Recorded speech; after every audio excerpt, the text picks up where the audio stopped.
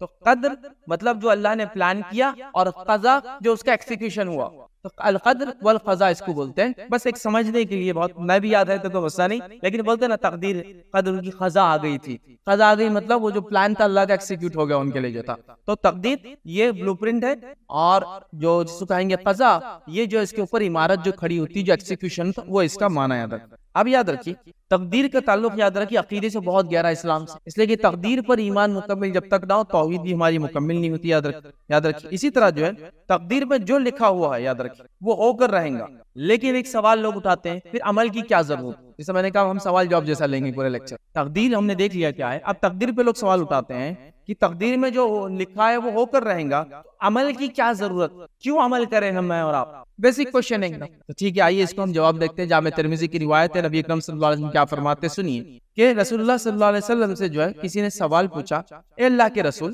جس دوا سے ہم علاج کرتے ہیں اور جن بچاؤں کو جو ہم جھاڑ پھونک کرتے ہیں، کیا ان چیزوں کے بارے میں ہم یہ نہ سوچ لیں کہ یہ تقدیر میں ہے ہمارے، تو پھر کیوں علاج کریں؟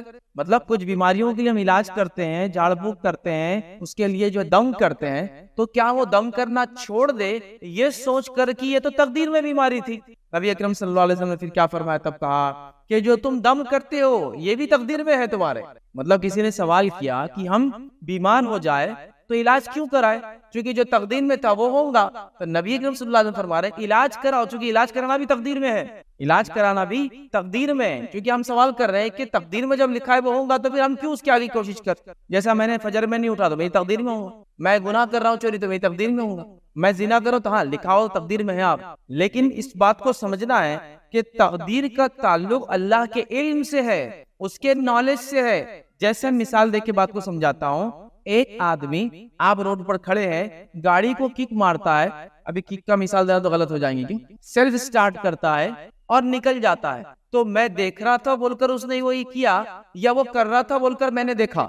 میں یہاں کھڑا ہوں، ایک جس کو کہیں گے ایک راستہ چلنے والا، اور ایک آدمی سامنے سے گاڑی کو سیلف مارتا اور چلا جاتا ہے، تو میں دیکھ رہا تھا بول کر اس نے یہ کیا، یا وہ کر رہا تھا بول کر میں نے دیکھا؟ آپ کہیں گے وہ کر رہا تھا بول کر میں نے دیکھا۔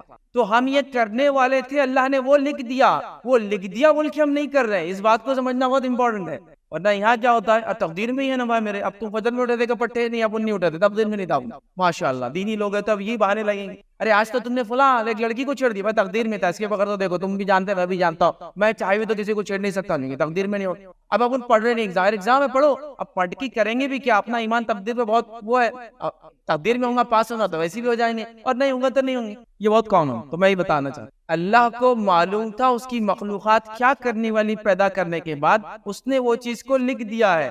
اب آپ یہ بہانہ نہیں بول سکتے وہ لکھا ہوا ہے بول کے میں کر رہا ہوں، اللہ کو معلوم تھا ہم کرنے والے بول کر لکھا ہوا ہے، یاد یہ امپورٹنٹ آسپیکٹ ہے، اس کا یاد رکھ۔ یہاں چوک کھاتے ہیں ہم، یاد رکھ، اور یہاں جو مغالطے میں چلے جاتے ہیں اور گڑبڑ کر جاتے ہیں، کیونکہ اگر ایسا معنی تقدیر کا لیا جائے تو چور کا چوری کرنا بھی جائز ہوا، ایک آدمی کا نماز پڑھنا بھی جائز ہوا، چونکہ وہ بھی تقدیر میں اور یہ بھی تقدیر میں، ایک آدمی کا زنا کرنا بھی جائز ہوا، اور ایک آدمی کا جو ہے پاکیزہ زندگی گزارنا بھی جائز ہوا، ریزن بھی کیا پڑے دونوں تقدیر میں، تو یہ معنی نہیں۔ مخلوق کرنے والی تھی تو اللہ کو پتا تھا کہ اس کو جب میں پیدا کروں گا تو یہ کیا کروں گا، وہ اس نے لکھ دیا۔ اب جو لکھ دیا وہ ہونے بھی والا ہے، کیوں؟ کیونکہ اللہ نے جو لکھا اس کو پتا تھا وہ ہونے ہی والا، اور اللہ کا نالج جھوٹا نہیں ہو سکتا، غلط نہیں ہو سکتا۔ تو باتوں کو دونوں طرح سے بولنے میں حرج کچھ نہیں ہے کہ اللہ نے جو چاہا وہی ہوا، تقدیر میں وہ لکھا ہوا تھا، تو یہ بہت امپورٹنٹ ہے۔ تو تقدیر میں جب لکھا ہوا ہے تو عمل کیوں کریں ہم؟ آپ سمجھ گئے؟ کیونکہ تقدیر میں کیا لکھا ہوا آپ بھی نہیں جانتے، میں بھی نہیں جانتا، وہ ایک بڑا مسئلہ امت مسلمہ۔ اللہ رب العزت قرآن میں فرماتا ہے والذی قدر فہدی، اور ہم نے تقدیر لکھی اور پھر ان کو ہدایت بتائی۔ اللہ فرماتا ہے ہم نے تقدیر لکھی والذی قدر فہدی، ہم نے تقدیر لکھی اور پھر ان کو ہدایت بتائی۔ تقدیر لکھی جا چکی ہے اور پھر اللہ نے ہدایت کے لیے انبیاء بھیجے، رسول بھیجے، کتابیں بھیجی۔ تو اگر تقدیر میں جو لکھا ہے وہی ہونا تھا اور ہمارے کوئی چھوٹ نہیں تھی، چوائس نہیں تھی، تو پھر اللہ تعالیٰ کو کتابوں کو انبیاء کو بھیجنے کی ضرورت ہی کیا تھی؟ اچھا پرابلم یہاں بھی ہے، تقدیر چھپی ہوئی ہے کھلی ہے؟ چھپی ہوئی ہے۔ کھلی چیز کیا ہے؟ شریعت ہے۔ شریعت بول رہی نماز پڑھو، اور آپ نماز نہیں پڑھی، کیا بولے تقدیر میں لکھا ہوا تھا نماز نہیں پڑھنا۔ کھلی چیز کو چھوڑ کر چھپی چیز کے پیچھے بھاگ رہی امت پوری۔ کھلی چیز کیا کہہ رہی ہے؟ 5 وقت کی نماز۔ کھلی چیز کیا کہہ رہی ہے؟ زکات دو۔ کھلی چیز شریعت کھلی ہے نا، وہ کہہ رہی ہے نماز پڑھو، اور آپ نماز نہیں پڑھ کے بولے تقدیر میں تھا۔ تو کھلی چیز کو چھوڑ کر چھپی کے پیچھے بھاگ رہے ہیں، جبکہ ہم جانتے بھی نہیں چھپی میں کیا لکھا ہوا ہے، تقدیر میں کیا ہے۔ جب ہوتا ہے تو پتہ چلتا ہے نا، ایڈوانس ہو کے بتا سکتا ہے، ہرگز نہیں، چونکہ اللہ کے علاوہ اس کا علم کسی کو نہیں یاد رکھ تقدیر میں کیا کسی انسان، یہ بات یاد رکھ۔ تو لہٰذا تقدیر میں جو لکھا ہے وہ ہو کر رہیں گا، تو پھر تدبیر کیوں کرے، کوشش کیوں کرے؟ صحابہ نے بھی سوال کیا کہ ہم بیمار ہوتے تو دوا لیتے، جھاڑ پھونک کرتے، تو کیوں کرے؟ جب تقدیر میں ہونا ہے تو بیمار ہو گئے، جب شفا ہوں گی تو ہو جائیں گی۔ تو نبی اکرم صلی اللہ علیہ وسلم نے فرمایا تمہارا علاج کرانا بھی تقدیر سے ہے، مطلب یہ بھی تقدیر کا پارٹ ہے کہ تم تدبیر کرو۔ ایک صحابی آئے کہ اللہ کے رسول کیا تقدیر پر ایمان کا ایمان ہے کہ میں اپنے کھلا چھوڑ کے توکل کرو؟ آپ نے کہا پہلے باندھ پھر اللہ پہ توکل کر۔ ہاں، باندھنے کے بعد بھی، لاک کرنے کے بعد بھی، علاج کرنے کے بعد بھی گاڑی چوری ہو گئی، آدمی مر گیا، یہ تقدیر میں تھا، لیکن میں نے پوری کوشش، میں اپنا کام کر رہا ہوں اور تدبیر کر رہا ہوں، تقدیر میں جو ہونا ہے۔ تو تدبیر ہماری کوشش، تقدیر رزلٹ جو اللہ نے لکھ رکھا ہے، لیکن ہونا وہی ہے جو تقدیر میں لکھا ہے، اس لیے کہ اللہ کو علم تھا اور اس نے وہ چیز لکھی تھی اپنے علم سے، یاد رکھیں، اس کا علم کبھی غلط نہیں ہوتا ہے۔ تو آپ یہ مت بولیے کہ میں تدبیر نہیں کروں گا اس لیے کہ جو تقدیر میں ہوں گا وہ ہوں گا۔ جیسا میں نے مثال دیا نا، ہم کالج میں تھے، پڑھائی کرتے تھے، آپ کسی کو بولا بھائی پڑھو آپ لوگ بھی، کچھ لوگ ماشاءاللہ ان کا توکل، بھروسہ، تقدیر پر ایمان اتنا ہائی لیول کا ہوتا ہے، سوتے رہتے تھے، اتنا بھی کر لو فیض صاحب، ہونا وہی جو تقدیر میں لکھا ہے۔ ارے بھائی یہ تو صحیح ہے نا، لیکن بغیر کوشش۔ پھر میں ان کو ایسی مذاق سے کہتا تھا، دیکھو یہ ہم ایک بلڈنگ میں پڑھتے تھے، کافی اونچی عمارت تھی اس کی، اس پہ چڑھ کے اپن کود جائیں گے، مرنا ہوگا تو مریں گے، نہیں تو زندہ رہ جائیں۔ تو بولتے تھے نہیں اپن کیوں کودنا،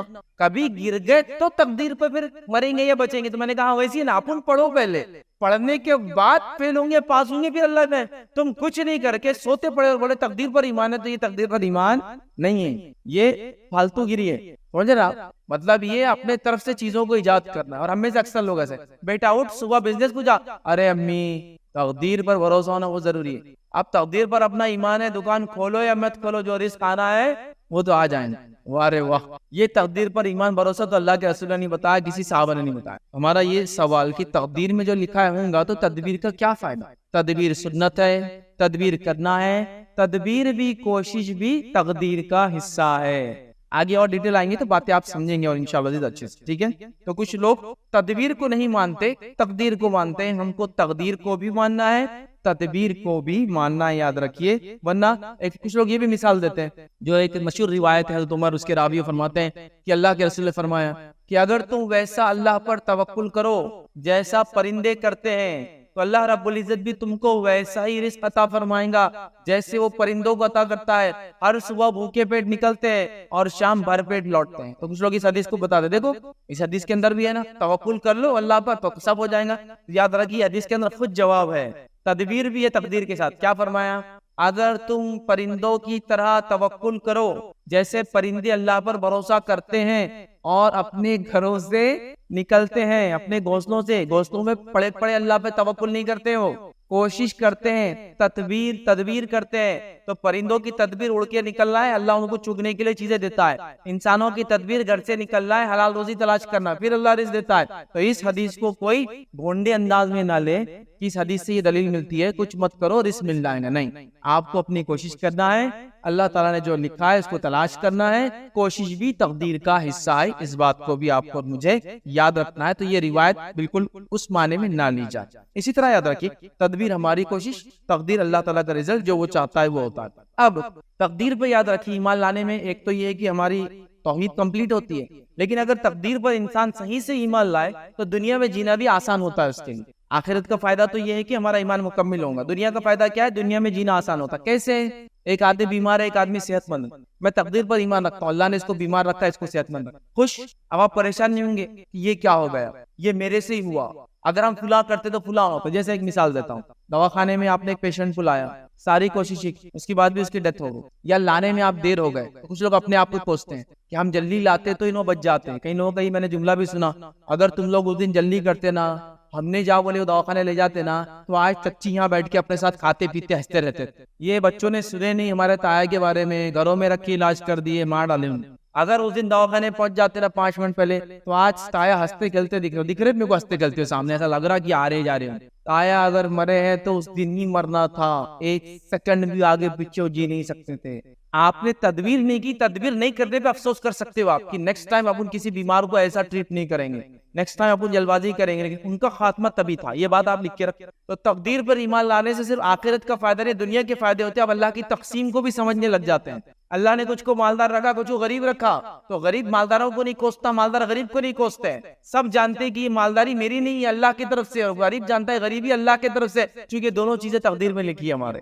یہ بڑی اہم چیز ہے, اس کا بڑا اہم دنیا کا فائدہ ہے. ورنہ لوگ تقسیم کو نہیں سمجھ پاتے. لوگ یہ تک سوال کرتے ہیں اللہ تعالیٰ اگر انصاف پسند ہے تو پھر سب کو برابر دولت کیوں نہیں دیا, سب کو برابر صحت کیوں نہیں دیا, سب کو برابر عمر کیوں نہیں دیا, سب کو برابر علاقے رہنے میں کیوں نہیں دیا, سب کو ساری نعمتیں کیوں نہیں دی؟ اللہ تعالیٰ بہتر جانتا تھا کس کو کیا دینا ہے اور وہ اس کے لیے بہتر ہے, تو اس نے وہ دے دیا جتنا وہ چاہتا تھا اس کو دینا ہے. یہ بات بڑی اہم ہے. جب یہ نہیں سمجھتے تو بہت پریشان ہو جاتے ہیں. تو تقدیر پر ایمان کا دنیاوی فائدہ یہ ہے کہ ہم ٹینشن فری دنیا میں جیتے ہیں. میں نے کوشش کی, مجھے اتنی انکم ملی, یہ میری تقدیر میں تھا, الحمدللہ. میرے بھائی نے کوشش کی 10 گنا زیادہ کمایا, اس کی تقدیر میں ہوتا, الحمدللہ. اللہ برکت دے اس کے اندر. اور آپ کو ضرورت ہے دعا دیجیے, اللہ مجھے بھی دے مال ویسا, اس کا نعمت اس کے پاس, میری نعمت میں. کوئی بیمار ہے, کوئی صحت مند ہے, تو بیمار کیوں ہے؟ اللہ نے ویسا چاہا, اس کے لیے وہ آزمائش. صحت مند کیوں نہیں؟ اللہ نے ویسا چاہا, وہ اس کے لیے آزمائش ہے. یہ بھی یاد رکھیں. تو تقدیر پر ایمان کے مطلب آخرت کے صحیح علم کے بعد آخرت میں فائدے کے علاوہ دنیاوی فائدہ بھی یاد رکھیے, اس میں ہوتا یاد رکھیے. اسی لیے سب ایک جیسے نہیں ہے کہ اللہ نے نہیں چاہا, اسی لیے سب جو الگ ہے اللہ نے ایسا ہی چاہا. اسی لیے کسی کی حالت غربت والے, کسی کی امیری والے, اور سب الگ الگ امتحان سے گزر رہے ہیں, یاد رکھیے. اور ہر کسی کو اس امتحان میں اسٹرگل کرنا, اسٹرائیو کرنا اور آگے بڑھتے چلے جانا. یاد, یہ بڑی اہم بات ہے, اس کو سمجھنا ضروری ہے. لہذا تقدیر پر ایمان کے بڑے فائدے ہیں, دنیاوی فائدے ہیں اور اخروی فائدے بھی, کہ انسان سمجھ جاتا ہے کون سی چیز کب تک اور کیسی تھی, اور نہ خامخواہ ملامت اور افسوس کرتا ہے پاسٹ کے اوپر, اور نہ ہی فیوچر کا سوچ کے پریشان ہو جاتا ہے. ہاں, وہ یہ کام ضرور کرتا ہے کہ جو میری کوشش میں نے کرنا چاہیے وہ میں کرتا رہوں. ہیومن لیول پر میری جو کوشش ہے مجھے وہ کرنا ہے, باقی اللہ تعالیٰ کی طرف سے جو تقدیر میں ہے ہونا ہے. اس لیے کہ یہ سنت ہے کہ ہم علاج کرائے اور پھر اللہ پر توکل کرے کہ اس میں اللہ نے شفا رکھی ہوئی تو ہوں گی, نہیں تو جو ہے اللہ جو بہتر سمجھے وہ ہونے والا ہے. یہ بات بڑی اہم ہے. آئیے آگے بڑھتے ہیں. تقدیر کب لکھی گئی؟ تو تقدیر یاد رکھیے ہمارے کائنات کے وجود میں آنے سے 50,000 سال پہلے لکھی گئی, جو صحیح مسلم کی روایت ہے, اور یہ ریئل تقدیر ہے. یاد رکھیے یہی اصل تقدیر ہے. اب اس کے بعد اور بھی تقدیر کے بارے میں چیزیں آئیں گی, وہ اس کے ماتحت ہے. مطلب اللہ نے تقدیر لوح محفوظ پر لکھ دی, پھر الگ الگ موقعوں پر وہ ایکسیکیوٹ ہوتی ہے تو اس کو الگ الگ نام دی جاتے ہیں. تقدیر اصل کب لکھی گئی؟ ہمارے وجود میں, کائنات کے وجود میں آنے سے 50,000 ایئرز پہلے اللہ تعالیٰ نے تقدیر کو لکھا. اس بات کو ہم سمجھ. سیکنڈ تقدیر کب لکھی گئی؟ سیکنڈ لکھی جاتی ہے جب بچہ ماں کے پیٹ میں 40 اور 40 120 ڈیز کا ہو جاتا ہے, تب لکھی جاتی ہے دوسری وقت. لیکن یہ اصل جو 50,000 ایئرز پہلے لکھی گئی, اسی کا ایک پارٹ ہے جو سیکنڈ ٹائم ایکسیکیوٹ کیا جاتا ہے, چونکہ بچہ پیدا ہونے والا ہے. وہ کیا ہوتا ہے جو 120 دن بعد لکھی جاتی ہے. ایکچوئل وہ لکھا ہوا ہے, ابھی ایسا کہیے کہ فرشتوں کا ہینڈ اوور ہوتی ہے. لکھا ہوا ہے میری تقدیر 50,000 پہلے کائنات بننے سے لکھی ہوئی ہے, جب میں پیدا ہونے والا تھا پھر ہینڈ اوور کی جاتی ہے فرشتوں کو, اس کے ڈیلی کے معاملات, اس کی زندگی کے معاملات کیا ہونے والے. جب پھر سے ایک بار ہوتی ہے وہ 120 دن کا, جب بچے کے ماں کے پیٹ میں بچہ وجود میں آ کے 120 ڈیز ہو جاتے ہیں, تب کیا کیا لکھا جاتا ہے. حدیث کے اندر الفاظ آتا ہے, فرشتہ سوال کرتا ہے اے اللہ کتنا کھائیں گا, کتنی روزی ہے اس کی, تو اللہ بتا دیتا ہے اس کی روزی اتنی لکھ دو. پھر پوچھتا ہے اللہ یہ جو ہے کیسے اعمال کریں گا, اللہ بتا دیتا ہے اس کے اعمال اس طرح سے لکھ دو. پھر وہ پوچھتا ہے اے اللہ یہ جو ہے کتنا جیئیں گا, کتنی عمر پائیں گا, اللہ کہتا ہے یہ اتنا جیئیں گا, وہ لکھ دیا جاتا ہے. اور پھر پوچھتا جاتا ہے کہ جنتیوں کا جہنم میں ہوں گا, اللہ بتا دیتا ہے اور وہ لکھ دیا جاتا ہے. ایکچوئل تقدیر آلریڈی لکھی ہوئی ہے. یہ اب ایک بچہ دنیا میں آنے والا ہے تو ایکسیکیوشن کے لیے وہ دفتر اس کو دیا جا رہا ہے فرشتے کو, اب یہ تم کو اس کے لائف میں ایکسیکیوٹ کرنا. یہ کب ہوتا ہے؟ جب ہم 120 دن کے ماں پیٹ میں ہوتے ہیں. تیسری بار کب ہوتی ہے تقدیر؟ یاد رکھیے اس کو بولتے ہیں ہولی تقدیر. ہولی مطلب ایئرلی بھی ہوتا ہے. ایک ہو گیا فرسٹ ساری مخلوق کی ایک ساتھ لکھی گئی, سیکنڈ جب میں وجود میں آیا تھا تو 120 ڈیز کا وہاں کے پیٹ میں تب دیا گیا, اور ایک ہوتا ہے ایئرلی بھی دی جاتی فرشتوں کو ایکسیکیوٹ کرنے کے لیے کہ ایئر میں کیا کیا ہونے والا ہے اس ایئر میں. وہ کب ہوتا ہے؟ وہ تقدیر کب دی جاتی ہے ایکسیکیوشن کے لیے؟ وہ دی جاتی ہے شب قدر میں. یاد رکھیے شب قدر میں اللہ تعالیٰ قرآن میں فرماتا ہے انا انزلناہ فی لیلۃ مبارکۃ انا کنا منذرین. سورہ دخان کی آیت ہے، بے شک ہم نے اس کو ایک بہت برکت والی رات میں اتارا ہے اور بے شک ہم ڈرانے والے ہیں۔ پھر فرمایا فیہا یفرق کل امر حکیم، فرمایا اسی میں ہر محکم کام کا فیصلہ کیا جاتا ہے، مطلب اس آنے والی چیزوں کو ایکسیکیوٹ کیا جاتا ہے۔ First time 50,000 years back, second time جو ہے جب وجود میں آیا تھا تب ایوری ایئر کی تقدیر کب دی جاتی ہے ہماری فرشتوں کو ایکسیکیوٹ کرنے کے لیے؟ شب قدر میں۔ اور ایک تقدیر ہوتی ہے، یاد رکھیے، اس کو بولتے ہیں تقدیر یومی، وہ ڈیلی ہوتی ہے، دی جاتی ہے ڈیلی، کیا کام کرنا ہے فرشتوں نے، آج کا کیا معاملہ ہے، جس کے تعلق سے اللہ رب العزت سورہ رحمان سورہ نمبر 55 آیت نمبر 29 نے فرمایا کہا یسألو من فی السماوات والارض کل یوم هو فی شان، اللہ فرماتا کہتا ہے کہ اسی سے مانگتا ہے جو کوئی آسمان اور زمین میں ہے، ہر دن وہ ایک نئی شان میں رہتا ہے۔ تو یہاں جو ہے یومی تقدیر کے بارے میں بات بیان کی گئی۔ تقدیر 50,000 ایئرز پہلے کائنات بننے سے لکھی جا چکی ہے، اس کے بعد 120 ڈیز کا جب بچہ وہاں پیٹ میں ہوتا ہے تب دی جاتی ہے، اس کے بعد ایوری ایئر شب قدر میں، یہ شب قدر سے وہ شب قدر تک کی دی جاتی ہے، اور اسی طرح ڈیلی کی تقدیر کا معاملہ یہاں سورہ رحمان میں اللہ رب العزت نے بتا دیا تھا۔ اب ایک سوال، اللہ نے لکھ دیا جنتی یا جہنم، تو اس میں بندے کی کیا خطا؟ آگے نا اوپر والی حدیث، فرشتہ پوچھ رہا ہے 120 دن کے، کیا لکھو اللہ، جنتی یا جہنمی؟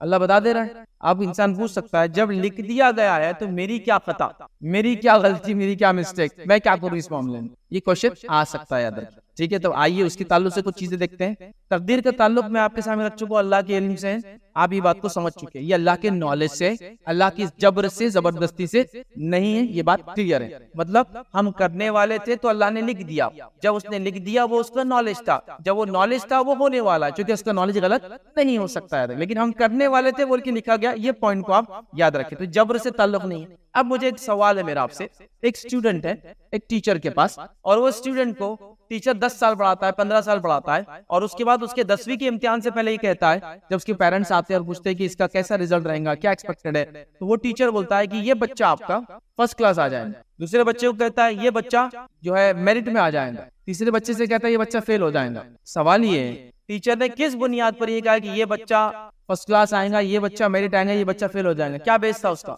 ٹیچر کا جو نالج تھا 10-15 ایئرز کا بچے کے ساتھ رہ کر، اس کو اتنا نالج آ گیا۔ تو رب العزت کا نالج کمپلیٹ ہے، یاد اس کو مکمل طور سے معلوم تھا اس کی مخلوق کو جب وہ پیدا کر کے دنیا میں بھیجیں گا وہ کیا کر کے آئیں گے۔ تو اللہ کو پتا تھا جب بندوں کو میں آزادی دوں گا اور دنیا میں بھیجوں گا، اس آزادی کا یہ بندہ غلط فائدہ اٹھائے گا، یہ بندہ صحیح فائدہ اٹھائے گا، صحیح فائدہ اٹھانے والا جنت میں جائے گا، غلط فائدہ اٹھانے والا جہنم میں جائے گا۔ تو اس نے وہ لکھ دیا، کیونکہ وہ لکھ دیا، وہ بات بھی غلط نہیں ہو سکتی چونکہ اس کا نالج کبھی غلط نہیں ہوتا ہے۔ سمجھ رہا کہ میری کیا غلطی پھر اس کے اندر؟ تو اللہ نے لکھ دیا میری تقدیر میں، تو اللہ کو نالج تھا بول کے لکھا، ٹھیک ہے؟ اس کو پتا تھا کہ اس مخلوق کو میں چھوٹ دوں گا تو کیا کروں گا، یہ اس کا معنی یاد ہے۔ اسی طرح یاد رکھیں اللہ کے علم کے تعلق سے یہ بات تو آ گئی کہ بندہ وہ کرتا ہے۔ ایک اور سوال یہاں آتا ہے، یاد رکھیں، وہ یہ ہے کوئی انسان یہ کہے کہ میں نے تھوڑی چاہا تھا کہ مجھے اللہ دنیا میں بھیجے، پھر میرا ٹیسٹ لے، پھر میں جنت میں جاؤں، پھر میں جہنم میں جاؤں، میں نے چاہا تھا کہ پھر کیوں میرا ٹیسٹ لیا جا رہا ہے، کیوں جنت جہنم کی جا رہی ہے؟ اگر اللہ مخلوق کو پیدا کرتا اور وہی عالم ارواح میں کہتا تم جنتی ہو تم جہنمی ہو، تو ہم کیا اللہ پر الزام لگاتے؟ بتائیے کہ وہ جنتی کیوں اور میں جہنمی کیوں، ہے نا؟ تو اللہ نے ہم کو پیدا کیا، کیوں پیدا کیا، یہ کوشچن ہم اللہ سے نہیں کر سکتے، کیونکہ خالق کو وہ کیا پیدا کرنا چاہتا ہے اپنی مخلوق میں مکمل اختیار ہے۔ مخلوق کو اللہ کیا چاہتا ہے بس اس کو وہ کرنا ہے، اس میں کوشچن نہیں کرنا ہے۔ ایک کمپنی نے ایک پروڈکٹ کو مینوفیکچر کیا، پروڈکٹ کمپنی سے سوال نہیں کر سکتا کیوں کیا، پروڈکٹ کا کام ہے ویسا چلے جیسا کمپنی نے اس کو چاہا وہ چلے، بس ختم۔ تو یہ سوال کرنا کہ میں نے تھوڑی کہا تھا مجھے پیدا کرو پھر جنت جہنم دو، تو یہ سوال بالکل بنیادی طور سے غلط ہے، چونکہ اللہ ہمارا خالق ہے، خالق نے ہم کو پیدا کیا، اب اس نے چونکہ پیدا کیا ظاہر سی بات ہے اس کی پیدا کرنے کے بعد ہم اس سے یہ کوشچن نہیں کر سکتے کہ کیوں، ہاں یہ کوشچن یا یہ چیز دیکھ سکتے کہ پیدائش کے بعد وہ ہم سے کیا چاہتا ہے تو وہ کام میں اور آپ کریں، ٹھیک ہے؟ یہ سوال نہیں آنا چاہیے کہ کیوں پیدا کیا، میں نے تھوڑی کہا تھا، نہیں، اللہ کی مرضی تھی اس نے کیا۔ اگر وہ پیدا کر کے جنتی جہنمی تبھی کرتا تو ہم الزام لگاتے، اللہ نے ہم کو پورا موقع دیا۔ اسی لیے آپ قرآن کا جب مطالعہ کریں گے تو اس بات پہ غور کریں گے، کہیں بھی کوئی جہنمی اللہ کے خلاف کمپلین نہیں کر رہا ہے پورے قرآن میں کہ اللہ تو نے ہم کو خامخواہ جہنم میں ڈال دیا، اللہ تو نے خامخواہ ڈال دیا۔ سب کہہ رہے کہ ہمیں افسوس ہے ہم نے اچھا عمل کر کے نہیں آیا، اور جنتی شکر ادا کر رہے کہ جو ہمارے رب نے وعدہ کیا تھا وہ ہو گیا۔ اگر یہ زبردستی ہوتا تو یقیناً جہنمی یہ کہتے کہ اللہ تو نے ہم پر ظلم، کوئی جنت جہنمی کمپلین نہیں کر رہا ہے پورے قرآن میں کہ ہمیں کیوں ڈالا گیا یہاں۔ ہم اس کے مستحق نہیں تھے. دنیا میں لوگوں نے کہا, کافروں کے اقوال قرآن نے رکھے, وہ یہ کہتے ہیں وہ کہتے ہیں. آخرت میں کوئی سب مان لیں گے کہ خطا ہماری تھی, چوائس ہماری تھی, غلطی ہماری تھی کہ ہم نے غلط آپشن کو آپٹ کیا. یاد رکھیں. اب ایک مثال دیتا ہوں بات کو سمجھنے کے لیے. جو لوگ یہ کہتے ہیں کہ جنتی اور جہنمی اب اللہ نے لکھ دیا تو وہی ہونے والا ہے, تو زبردستی ہوگی ہمارے ساتھ, میری کیا غلطی اور خطا اس کے اندر. ٹھیک ہے, اب دیکھیے آپ اپنے اعمال کے خود بھی ذمہ دار ہیں اور آپ کو چوائس بھی ہے. اگر اللہ آپ کو چوائس نہ دیتا تو کتابوں کے بھیجنے کی, رسولوں کے بھیجنے کی ضرورت کیا تھی پھر بتائیے مجھے. دنیا میں بھیجنا تھا اور آخرت میں پوچھنا تھا تم نے وہ عمل کیوں نہیں کیا جو میں چاہ رہا تھا. بندے پوچھتے اللہ کیا چاہ رہا تھا, وہ تو پتہ ہی نہیں تھا. تو اللہ نے دنیا میں چوائس دی ہم کو, ایمان اور کفر کی چوائس دی. آئی کیسے مثال دیتا ہوں آپ کو بات سمجھانے. آپ ایک جگہ کھڑے ہیں اور دو شہروں کے طرف راستے جا رہے, دو, اور آپ بیچ میں کھڑے. ایک شہر کے بارے میں آپ کو بتایا جا رہا ہے یہاں فتنہ چالو ہے, فساد چالو ہے, بھوکمری چالو ہے, قتل و غارت گری چالو ہے. اور دوسرا شہر ایک طرف ہے, یہاں امن و امان ہے, یہاں کھانا موجود ہے, یہاں امن کے ساتھ لوگ رہ رہے ہیں, شانتی سے جو شہر آگے بڑھ رہا ہے. اب آپ کون سے شہر کی طرف جائیں گے مجھے بتائیے. آپ کو دونوں چیزیں بتا دیں گے, یہ شہر میں فتنہ ہے اور یہ شہر میں امن ہے, آپ کس طرف جائیں گے. اب آپ فتنے والے شہر میں جا کے بولے کہ میری تقدیر میں تھا میرے ساتھ یہ ہونا, تو چلیں گا کیا. پہلے چوائس آپ نے غلط کی. جیسے مثال کے قرآن کہہ رہا ہے نماز پڑھو, روزہ رکھو, زکات دو, حج کرو, اچھائی کا حکم دو, برائی سے روکو, یہ سب کہہ رہا ہے. آپ وہ سب کاموں کو چھوڑ کر وہ نہیں کر کے بولے میری تقدیر میں تھا جہنم میں جانا تو میں جہنم میں جا رہا ہوں. آپ پہلے صحیح آپشن کو تو آپٹ کرو. آپ پڑھائی نہیں کر کے کہہ رہے کہ میرے تقدیر میں تھا فیل ہونا تو فیل ہوگا. آپ دکان نہیں کھول کے کہہ رہے کہ میرے بزنس میں لاس آنا تھا تو میرا لاس ہو گیا. آپ دواخانے نہیں جا کے کہہ رہے میرے لیے شفا نہیں تھی اللہ نے تقدیر میں رکھی اس لیے نہیں ہو رہی. آپ پہلے کوشش تو کرو. تو میری کیا خطا ہے جو اللہ نے جہنم میں لکھ دیا؟ نہیں, اللہ نے جہنم میں جنتی جو لکھا وہ چھپا ہوا. یاد رکھیں, آپ کو کسی کو مجھے معلوم ہے نہیں. ہمیں کیا کرنا ہے, جنتی اعمال کرتے رہنا ہے. یاد رکھ, جنتی عمل کرتے رہیں گے تو اللہ جنت کا راستہ آسان کر دیں گا, جہنم میں عمل کرتے رہیں گے تو جہنم کا راستہ آسان کر دیں گا. ٹھیک ہے, بات سمجھ میں آئی. تو لہٰذا ایک انسان کو آپشن دیا جا رہا, اس کے بعد بھی غلط آپشن لے پھر اللہ تعالیٰ کو کوسے, یہ بہت بری بات ہے. یاد رکھیے, اور ایسا معاملہ بالکل غلط ہے. یاد رکھیے, تو لہٰذا ہم کو بھی چوائس ہے سرٹن لمٹ میں. کہاں چوائس نہیں ہے آخر میں رکھوں گا, لیکن باقی سارے معاملات میں مجھے اور آپ کو فل چوائس ہے. ہم کو اچھائی اور برائی کی چوائس ہے, ہم کو نماز پڑھنا ہے نماز چھوڑنے کی چوائس ہے, ہم کو اچھے کام کرنا ہے برے کام کرنا ہے چوائس ہے. ایک آدمی خود سے پہلے پسند کرتا ہے کیا کرنا ہے. آپ کو فجر میں اٹھائے کہ آپ خود نہیں اٹھے اور بول رہے ہیں میری تقدیر میں تھا سونا فجر. آپ نے آپشن کیا لیا پہلے, آپ کو جو چوائس دی گئی تھی آپ نے برا آپشن لے. کیا بولے, محنت نہیں کر کے بولے تجارت نہیں چل رہی. محنت کرو پھر کہو کہ تجارت نہیں چلی, یہ تقدیر. محنت نہیں کر کے کہہ رہے آپ تجارت نہیں چل رہی, محنت نہیں کر کے وہ کہہ رہے جہنم میں عمل کر کے بول رہے پھر میں جنت میں کیوں نہیں گیا, جہنم میں کیوں پہنچ گیا. تو یہ ہماری غلطی ہے. اور یہ غلطی کس نے کی تھی معلوم؟ سب سے پہلے تقدیر پر ایسا گونڈے پن سے جو بات کی تھی وہ شیطان نے سب سے پہلے. اور سورہ ہجر میں اللہ نے فرمایا کہا, سورہ نمبر 15 آیت 39 میں اللہ نے فرمایا کہا قال ربی بما اغویتنی. جب شیطان کو اللہ نے نکالا جنت سے, یاد رکھیں, تو کیا کہا اس نے معلوم؟ اے اللہ جیسے تو نے مجھے گمراہ کیا ہے, بما اغویتنی, تو نے مجھے گمراہ کیا ہے. شیطان نے تقدیر پر گھونڈا ایمان لایا, یا اس نے اللہ کو کوسا اپنی بدعملی. دیکھیے شیطان کو ہوا آدم کو سجدہ کرنے, وہ اطاعت کر لیتا معاملہ ختم ہوگا. وہاں اس نے اپنی خود کی چوائس رکھی اور کیا کہا میں اس سے خیر ہوں, آدم سے اچھا ہوں. تو نے اس کو مٹی سے مجھے آنکھ سے پیدا کیا. کس نے آپشن لیا؟ وہ خود نے آپشن.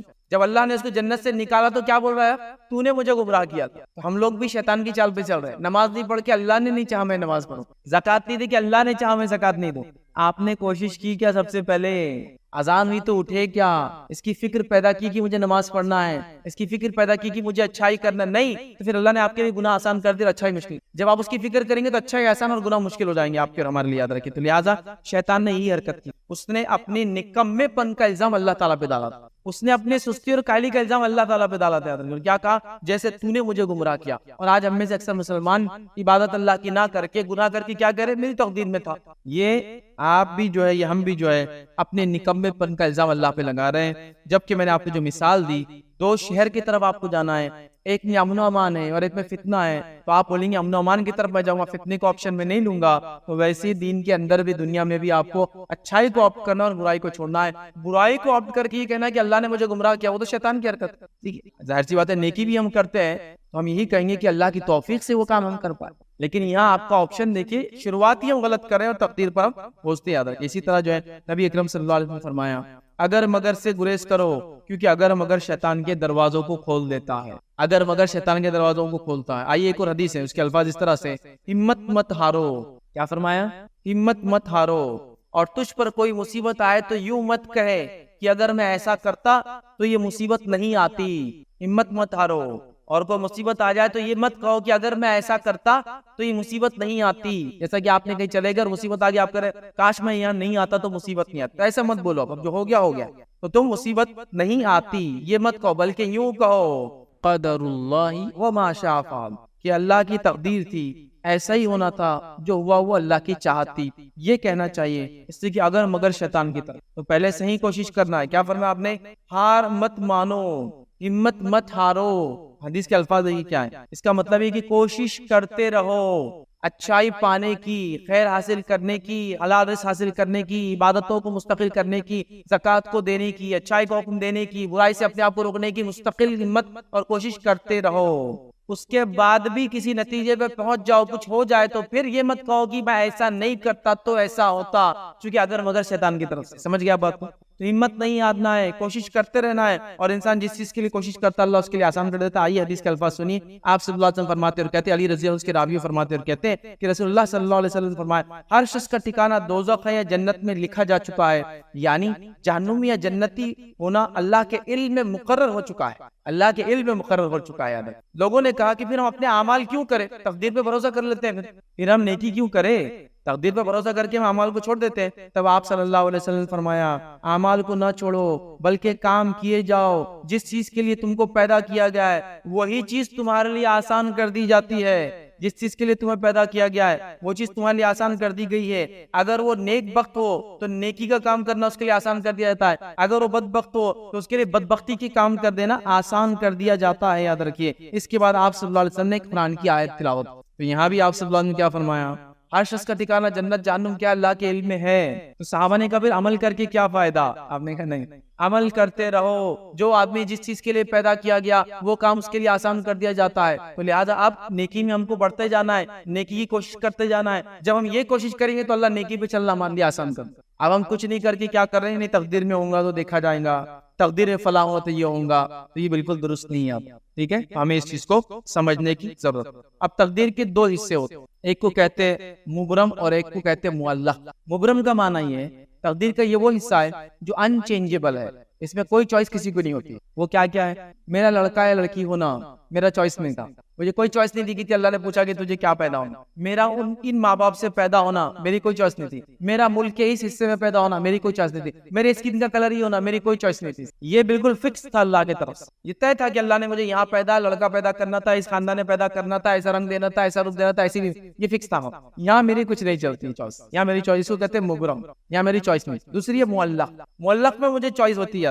معلق میں چوائس کیسی ہوتی ہے؟ مجھے چوائس ہے کہ میں ایمان کو آپٹ کروں یا کفر کو آپٹ کروں. مجھے چوائس ہے کہ میں اچھا عمل کروں یا برا عمل کروں. مجھے چوائس ہے کہ اچھے شہر کی طرف جاؤں یا برے شہر کی طرف جاؤں. مجھے چوائس ہے کہ اچھے لوگوں میں رہوں یا برے لوگوں میں رہوں. مجھے چوائس ہے کہ ہاتھ کو اوپر اٹھاؤ یا نیچے کرو. مجھے چوائس ہے کہ ہاتھ کو نیکی کے لیے اٹھاؤ یا برائی کے لیے اٹھاؤ. مجھے چوائس ہے کہ ہاتھ کو اٹھا کر کسی پہ ظلم کروں یا ہاتھ کو اٹھا کے کسی کی مدد کرو. یہ میری چوائس, یہ میرا آپشن.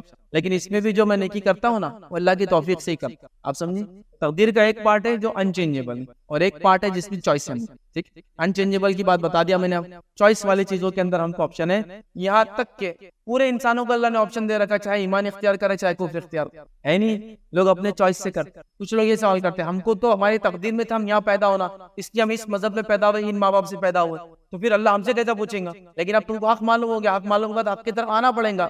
وہ کہتے ہیں اب ہم نہیں آ سکتے, تو پھر آپ کی چوائس نہیں, چوائس تو آپ کی ہوئی نا. اللہ پہ بلیم کیسے کر سکتے ابھی کر کے؟ مشرکین یہی کرتے تھے, غلطی خود کرتے تھے اور یہ کہتے تھے جب اللہ کو ایمان پسند تھا تو ہم سب کو ایمان والا کیوں نہیں بنا دیا برے کے بروں.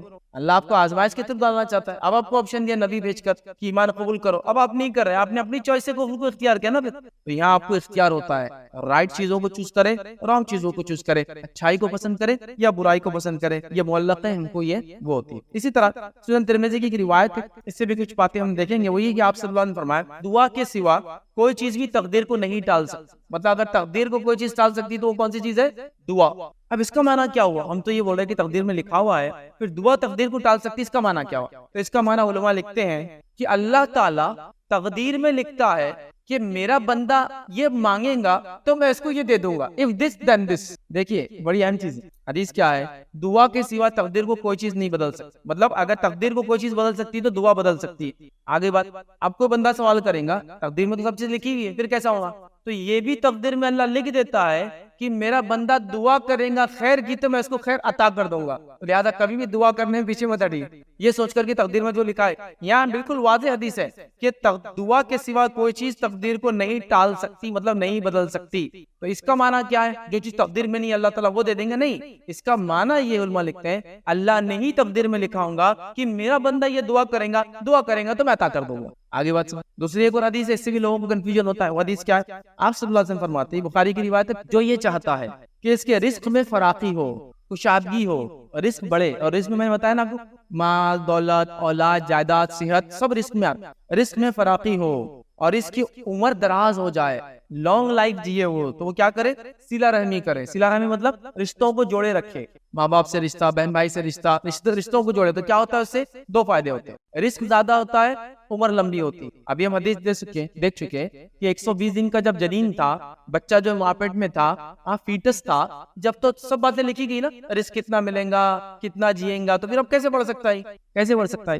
تو علماء یہاں لکھتے ہیں کہ جب انسان یہ نیکی کرتا ہے، ایک تو یہ کہ اللہ تعالیٰ واقعتاً اس کا رزق بڑھا دیتا ہے اور اس کی عمر بڑھا دیتا ہے، وہ بھی لکھا ہوا ہے پہلے سے، کیونکہ اللہ کو معلوم تھا یہ کریں گا۔ فار ایگزامپل 60 ایئرس کی ایج ہے، اللہ اس کو بڑھا کے 70 کر دیں گا، یہ بھی لیکن لکھا ہوا ہے، اور یہ بھی اللہ کی نالج میں کہ یہ صلہ رحمی کریں گا میں بڑھا دوں گا۔ ایک معنی یہ لیا علماء نے۔ سیکنڈ معنی یہ لیا علماء نے، اس کا سیکنڈ میننگ یہ ہے عمر کا اور رزق کے بڑھانے کا، یہ ہے کہ اللہ تعالیٰ دیں گا اتنا ہی جتنا اس نے لکھ رکھا ہے۔ جیسا لکھا ہوا ہے 60 ایئرس، اور کھانا سمجھو یہ اتنا مال، اتنی دولت، اتنی جائیداد، اتنی بیوی، اتنے بچے، فلاں فلاں، یہ سب لکھا ہوا ہے۔ تو اللہ کیا کریں گا؟ اس میں برکت عطا فرما دیں گا، مطلب 60 ایئرس میں وہ کام کر لیں گا جو 70-80 ایئرس میں ہوتے ہیں، کم رسک میں وہ فائدہ اٹھا لیں گا جو زیادہ رسک میں بھی لوگ نہیں اٹھا پاتے۔ جیسا ایک آدمی کو اللہ نے زیادہ رسک دیا، بیمار بھی ہے بیچارہ، تو اکثر رسک کا حصہ بیماری میں چلا جاتا ہے، اور ایک آدمی کو کم رسک دیا لیکن اسی گھر میں کوئی بیمار نہیں ہے، فل فائدہ اٹھاتا ہے رسک کا اپنے۔ تو ایک معنی تو لیا فزیکل بڑھا دیتا ہے، ایک معنی لیا برکتیں ڈال دیتا ہے۔ تو عمر کی میں برکت یا عمر میں اضافہ،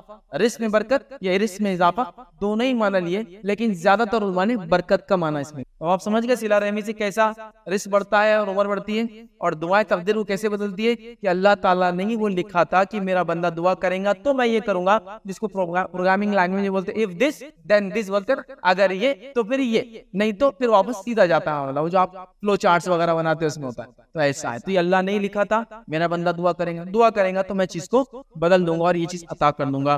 تو یہ یاد رکھیے، یہ چند یہ تھے جناب ایڈوکیٹ فیض سید صاحب، جو ہمارے درمیان تقدیر پر ایمان، اس عنوان کے اوپر کافی بہترین انداز میں قرآن و سنت کی روشنی میں سمجھا رہے تھے کہ تقدیر پر ایمان ہمارے لیے کتنا ضروری ہے، اور اس کی کیا اہمیت ہے ہماری زندگی میں، ہمارے کام کرنے کے طریقہ کار میں، ہمارے نفع اور نقصان میں، ہمارے بیماری اور شفا میں، اور ہمارے تمام زندگی کے حالات کو کس طریقے سے کور کرتا ہے۔ تو آپ لوگوں کو اعلان کیا جاتا ہے کہ فوراً ہی بہت جلد سوال و جواب کی نشست شروع کر دی جائے گی۔ آپ لوگ اپنی جگہ پر بیٹھے رہیں، جن کے جو سوالات ہیں وہ آپ اپنے پیش کر سکتے ہیں۔ آئیے ہم جانتے ہیں کہ سوال و جواب کے لیے چند ہدایتیں ہیں، وہ ہم جان لیں کہ کیا ہمیں کن چیزوں کا ہمیں خیال کرنا ہے۔ مرد حضرات کے لیے میرے سامنے مائک ہے، مرد حضرات مائک کے پاس آ کر اپنے سوال پیش کر سکتے ہیں۔ ایک وقت میں ایک ہی سوال کریں، کوشش کریں کہ آپ کا سوال بہت ہی مختصر اور شارٹ ہو، آپ کا سوال عنوان کے مطابق ہو۔ دوبارہ اگر آپ کو سوال کرنا ہے تو دوبارہ آپ قطار میں آئیں۔ یہی شرائط خواتین کے لیے بھی ہیں، ان کے لیے خاص ہے کہ وہ اپنا سوال مختصر رکھیں، اور خواتین کے لیے مزید ایک سہولت یہ ہے کہ وہ چٹس کے پر بھی اپنے سوالات بھیج سکتی ہیں، لیکن کوشش کریں کہ مختصر سوال رکھیں۔ انشاءاللہ سوال و جواب کی نشست کے لیے میں دعوت دیتا ہوں جناب ایڈوکیٹ فیض کو کہ وہ آئیں اور نشست کا آغاز کریں۔ تو سب کچھ ہم بات کریں نا، تو پھر الگ سے کیوں بولنے کی ضرورت کی جوڑے بھی تقدیر میں لکھے ہیں، رشتے آسمانوں پہ طے ہوتے ہیں؟ آسمانوں پہ نہیں، ہمارے وجود میں کائنات کے آنے سے 50,000 ایئرز بیک سب طے ہو گیا، کون کس کی اولاد ہوں گی طے ہو گیا، تو کون کس کی بیوی یہ بھی طے ہو گیا، کس کی کس سے شادی ہوگی وہ بھی طے ہو گیا، سب ہو گیا نا۔ تو یہ بھی ہاں اس کا پارٹ ہے، لیکن ہمارے پاس جو ہوتے ہیں نا وہ ایک عجیب و غریب معاملہ کہ رشتے تو آسمانوں میں طے ہوتے ہیں۔ شادیوں کے بعد بڑے کوٹ کرتے لوگ اس کو، بھائی ہونا ہوں گی تو ہوں گی، رشتے تو آسمانوں میں طے ہوتے ہیں، اگر آسمان میں طے ہو گیا ہوں گا، وہ جب طے ہو رہے آسمان نے فرشتے کر رہے، ایسا کچھ اس کا معنی نہیں ہے کہ فرشتے ادھر سے ایک پتا نکال رہے، ادھر سے ایک پتا نکال جھاڑ کر دونوں پتوں کو ملا دے رہے تو یہ پتے دنیا میں مل جائیں گے، ایسا کچھ بھی نہیں ہوتا ہے۔ میں کیوں کہہ رہا پتے جو ہمارے پاس وہ بڑے فضائل کچھ لوگ بتاتے ہیں، اور اس فضیلت میں ایک شب برات کی جو فضیلت بتاتے ہیں کہ آسمان میں ایک جھاڑ ہے، بولے اس دن اس کو اڑایا جاتا، جتنے پتے جھڑ گئے اتوں کے دنیا میں پتے چلے جاتے ہیں دنیا سے، مطلب وہ زندگیاں ہیں۔ تو وہ مر جاتے اس سال. یہ سب بے بنیاد باتیں, ایسی کوئی حدیث میں نہیں آتا کہ کوئی جھاڑ ہے اسے پتے, اس سینس. تو ہاں تقدیر میں یہ بھی لکھا ہے آپ کیا نکاح کس سے ہوں گا, اور یہ بھی لکھا ہے کہ فلاں آپ کیا جوڑے آسمان میں بنتے ہیں. تو میں کہہ رہا ہوں ہر چیز ہی اللہ نے آسمان میں طے کی تھی, جوڑے کیا والدین بھی, جوڑے بھی, بچے بھی, سب ہے. تو اس کا مخصوص کوئی ریلیشن نہیں ہے جیسا آپ چاہ رہے سوال کی شکل میں, جنرل سینس میں ہاں ہر چیز تقدیر میں لکھی. السلام علیکم فیض بھائی. جی یہ تقدیر پر اور ان جنرل بھی اسلامک نالج کم ہونے کی وجہ سے کافی لوگ جو ہے تقدیر کا مذاق بناتے کہ تقدیر, اور جو ہے اللہ تعالیٰ کی آیتوں کا مذاق بناتے کہ اللہ ہم کو معاف کر دیں گے, کر دیں گے. تو وہ اتنا زیادہ سیریس ہے کہ وہ کفر ہے. تو جن لوگوں کو نالج رہتا کہ ہاں یہ غلط ہے, تو کیسے مطلب اس کو ہینڈل کرے, اور کیا اس میں مطلب گائیڈ لائنس ہے؟ دیکھیے یہ بھائی نے ایک سوال کیا, اہم سوال ہے, میں کچھ چیزیں اور جوڑ بھی دیتا ہوں. میں پہلی چیز یاد رکھیے آپ, وہ یہ ہے کہ ایمانیات میں جتنی چیزیں ہیں ان میں سے کسی کا بھی کبھی غلطی سے بھی مذاق مت اڑانا. اللہ کا, فرشتوں کا, کتابوں کا, رسولوں کا, آخرت کا, تقدیر کا, کسی چیز کا بھی آپ مذاق نہیں اڑا سکتے. ہمارے پاس دو مذاق بڑے کامنلی اڑائے جاتے ہیں ایمانیت کے دو چیزوں کے اندر, پہلا فرشتوں کا اور دوسرا تقدیر کا. یہ دو بہت مذاق کے ایشو ہے. جبکہ یاد رکھیے علماء لکھتے ہیں کہ فرشتوں کا مذاق اڑانا یہ کفر ہے, فرشتوں کو جوک میں یوز کرنا یہ کفر ہے. لوگ کر دیتے نا ایسا بیٹھے بیٹھے کہ نعوذ باللہ موت کا فرشتہ آیا, فلاں کو دیکھ کے ڈر گیا, یہ کفر ہے. فرشتے مذاق کا ایشو نہیں ہے, یاد رکھے کسی بھی لحاظ سے, کیونکہ ان پر تو ایمان لاتے ہیں, وہ ایمانیات میں سے. فرشتوں کا مذاق بھی کامنلی میں نے دیکھا لوگ اڑاتے ہیں. اور دوسرا تقدیر کا, مطلب کچھ بھی مذاق اڑانا تقدیر کا, تیری تقدیر میں ایسا رہا ہوں گا کیا, میری تقدیر میں فلاں ہے, تقدیر پہ جوکس بنانا, جوکس کو کریک کرنا, یہ بہت کامن ہے. تو یاد رکھیے یہ سب کفر کی باتیں ہیں, لہٰذا ہم بہت سینسیٹیو ہو ان معاملات کے اندر, اور کبھی بھی ان چیزوں کا مذاق نہ اڑائے, نہ تقدیر کا مذاق وربلی, نہ تقدیر کا مذاق اپنے اعمال سے. ایسا ہوتا ہے نا کوئی آدمی تقدیر سے فرسٹریٹ ہو جاتا ہے کیونکہ اس کو صحیح نالج نہیں ہوتا ہے, اور وہ مذاق اڑانا چالو کر دیتا ہے. ہاں اللہ نے تو ایسے ہی لکھا ہوں گا نا, اب تمہارے مطابق تو ایسے ہی ہوں گا نا, جیسا ماں باپ بولے بیٹے برداشت کر لے, بیٹے صبر کر, اب یہی ہوں گا نا, اب کرو برداشت, تقدیر میں ہے نا ہمارے. تو آپ نے سر کے اعظم پاس کیا, آپ نے کمنٹ پاس کیا تقدیر کے, بہت ڈینجر چیز یاد رکھیے, ہم اس سے اجتناب کریں. بہت سے لوگ تقدیر کے معاملے میں نے یہاں تک دیکھا, اللہ کو کیا ہماری اولاد چھیننا تھی, انتقال ہو گیا تو بچے بول رہے ہمارا ایک ہی ذریعہ تھا رزق کا, اللہ نے وہ بھی چھین لیا. تقدیر کو پوسے نا جزافت. دوسروں کے گھر میں تو چوریاں نہیں ہوتی, ہمارے گھر میں کچھ نہیں, ہمارے پاس ہی چوریاں ہوتی ہے, کیا ہے کہ تقدیر اللہ نعوذ باللہ لکھ دی. دوسروں کے اتنے بچے کوئی مرتا نہیں, ہمارا ایک ہی بچہ تھا مر گیا, یہ کیسی تقدیر ہے. پوستے ہیں, کاٹتے ہیں, جزا فضا کرتے ہیں, روتے دھوتے ہیں. جس کی موت جب تھی وہ تھی, طے تھی, وہ بالکل ہل نہیں سکتی کسی بھی لحاظ. آپ کو قبول کرنا ہے اس چیز, اور یہ کہنا ہے کہ اللہ نے جو طے کیا وہ ہمارے لیے بہتر تھا. ہم جو ہے آنکھ ہماری روتی ہے, لیکن ہم جو ہے ایسی کوئی بات نہیں کہیں گے اپنے منہ سے جس سے اللہ تعالیٰ کی شان میں کوئی گستاخی ہو تقدیر کے معاملے میں, ہم اس کو بالکل وہ کہوں. یہ اہم چیز ہے. تو لہٰذا تقدیر اور فرشتوں کے معاملے میں نے کامنلی دیکھا لوگ مذاق اڑاتے ہیں, بالکل نہیں, یہ بہت سیریس میٹر سے یاد ہے. کسی نے سوال کیا, کسی کام کو کرنے کے لیے ہم بہت کوشش کرتے ہیں پھر بھی رزلٹ نہیں آتا, تو اب کیا کریں یا تقدیر پر چھوڑ دیں؟ دیکھیے اگر کوئی کام ہے جس کو آپ کرنا چاہتے ہیں اور کرنے کے بعد رزلٹ نہیں آتا, تو جو آپ کی ہیومن لیول پہ ایفورٹس اینڈ کوشش ہے وہ کر لے, اور اس کے بعد اب اللہ پہ بھروسہ کرے. اب کچھ کام ایسا بھی ہو سکتا ہے کبھی آپ کو چینج کرنے کی ضرورت ہے, اور کچھ کام کو کنٹینیو کرنے کی ضرورت ہے. ایگزامپل یہ کہ والدین بیمار ہیں, آپ بیماری ہٹانے کے لیے کوشش کر رہے ہیں, بیماری ان کی کنٹینیو چل رہی, آپ کنٹینیو کوشش کرتے چلے جائیں, کنٹینیو, یا تو وہ اچھے ہو جائیں یا تو دنیا سے چلے جائیں, کنٹینیو. یا آپ کو چینج نہیں کریں گے. آپ کچھ چیزیں ایسی ہوتی ہیں آپ کو چینج کی ضرورت ہے. جیسا آپ نے کورس کے لیے ایڈمیشن لیا اور وہاں آپ نے کوشش کی, ایک بار فیل ہو گئے, دوسری بار پھر کوشش کی, پھر فیل ہو گئے, تیسری بار میں کہوں گا آپ چینج بھی کیجئے. کچھ آپ ایک جگہ کوشش کر رہے ہیں نا, آپ کوشش کو چینج کیجئے, یہ بھی تقدیر کا حصہ ہے. کچھ جگہ چینج نہیں ہوا, ایسا میں نے والدین کی بیماری کی مثال دی, خود کو اچھا صحت مند رکھنے کی مثال ہے. جیسا آپ کو بیمار ہے انسان اور کہے کہ نہیں علاج بہت پیسہ جا رہا, میں نہیں کرتا, نہیں مت چھوڑیے, جب تک ہو سکتا کنٹینیو کوشش کیجئے, چونکہ تقدیر میں کیا آپ نہیں جانتے. لیکن کچھ جگہ آپ چینج بھی کریں. جیسا میں نے کوشش کی بزنس کرنے کی, وہاں سے حلال کمانے کی, وہ بزنس میں مجھے فائدہ نہیں ہوا, پھر کوشش کی, پھر فائدہ نہیں ہوا, پھر کوشش کی, پھر فائدہ نہیں ہوا, چلو میں اب چینج کر کے دیکھتا ہوں, ہو سکتا ہے اللہ تعالیٰ کو اشارہ دے رہا ہو اس بہانے, چینج کر, استخارہ کرو پھر سے, تو وہاں چینج کی ضرورت ہے. کچھ جگہ آپ چینج لائیے, اور کچھ جگہ جو ضرورت کی چیزیں مستقل, جیسا نماز پڑھنے میں آپ کو تکلیف ہو رہی ہے, لیکن پوری زندگی آپ سب کوشش کرتے رہیں گے, ہے نا, اس کو نہیں چھوڑیں گے وہاں. لیکن ایک جگہ ایسا ہو رہا ہے کہ آپ ایک کام کے لیے جا رہے حلال روزی کے لیے, وہاں تکلیف آ رہی, ایک بار, دو بار, تین بار, چار بار, 10 بار, پھر آپ چینج چینج کر کے دیکھیے, ہو سکتا ہے اللہ تعالیٰ نے آپ کے لیے دوسری جگہ کچھ اچھی چیزیں لکھ رکھی ہوں گی. یاد رکھیے, اور اللہ تعالیٰ کے اپنے منصوبے ہوتے ہیں, اپنے پلانز ہوتے ہیں, ہم کوشش کرتے چلے جائیں. السلام علیکم. میرا سوال ہے کہ جب شوہر بیوی کو ستاتے ہیں, تانے مارتے ہیں ماں باپ کے نام کے, چھوٹی چھوٹی بات پہ ناراض ہو جاتے, ایک ایک مہینہ جیسے بات نہیں کرتے, تو کیا یہ بھی بیوی کی تقدیر میں ہے, اور اس پر بیوی نے کیا کرنا چاہیے؟ ماشاء اللہ, ہر ٹاپک میں میاں بھی آ ہی جا رہے کہیں نہ کہیں, پہلے دن سے آج تک. ہر چیز تقدیر میں ہے. جو کچھ بھی آپ کے ساتھ ہو رہا ہے, جو ہو گیا ہے, کیا ہونے والا ہم نہیں جانتے, جو ہو گیا ہے سب تقدیر تھا. یاد ہے, میاں بیوی کا ناراض ہونا وغیرہ وغیرہ سب اس کا پارٹ ہے. بھائی ایک واقعہ صاحب, آپ کہہ رہے کہ چور چڑ کر رہا ہے, فلاں چیز بول رہا ہے, یہ کر رہا ہے, وہ تقدیر میں اور آپ کی تقدیر میں. اب آپ نے اس پہ خاموشی اختیار صبر کیا, یہ آپ کی اچھائی تھی. آپ چاہے جزا فضا کرتے, معاملات کو اور بگاڑ دیتے. بہرحال یہ بھی تقدیر کا حصہ ہے. ایک چھوٹا سا واقعہ سنا تو عمر بن خطاب رضی اللہ عنہ کے دور کا واقعہ تھا. کوئی آدمی برائی کے اوپر تقدیر کو بہانہ نہ بنائے, اس کے لیے کہہ رہا ہوں کہ میاں بیوی کا سوال کیا تو اس میں جنرل بات ڈال دے رہا ہوں کہ میاں بیوی کو تکلیف دے کے سوچا یہ بھی میری طرف سے تقدیر میں تھا اس کی, بول کے میں اس کو عذاب دے رہا ہوں, میں اس کو تنگ کر رہا ہوں. اور حضرت عمر رضی اللہ عنہ کے زمانے میں ایک واقعہ یوں ہوا, ایک شخص آیا اور اس نے چوری کی. اب اس کو سزا سنائے گی, اور چوری کرنے کی سزا ہوتی ہے جب وہ کسی مقدار پیسہ, چاکلیٹ چوری کرنے پہ نہیں ملتی سزا, لیکن ایک سرٹن لمٹ ہے اس کی, اتنے ہزار اتنے کا مال چوری ہونے کے بعد سزا ہے. سزا ہوتی ہے سیدھا ہاتھ کاٹا جاتا ہے, پھر اس کے بعد کوئی کہہ رہا تھا پھر الٹا ہاتھ کاٹا جاتا ہے, تو صرف ایک ہاتھ کاٹا جاتا ہے یہاں سے. تو حضرت عمر نے کہا اس کا ہاتھ کاٹا جاتا ہے. اس نے کہا امیر المومنین میرے تقدیر میں تھا چوری کرنا, اس لیے میں نے چوری کی, تو آپ میرا ہاتھ نہیں کاٹ سکتے. امیر المومنین نے کہا اس کا ہاتھ کاٹو.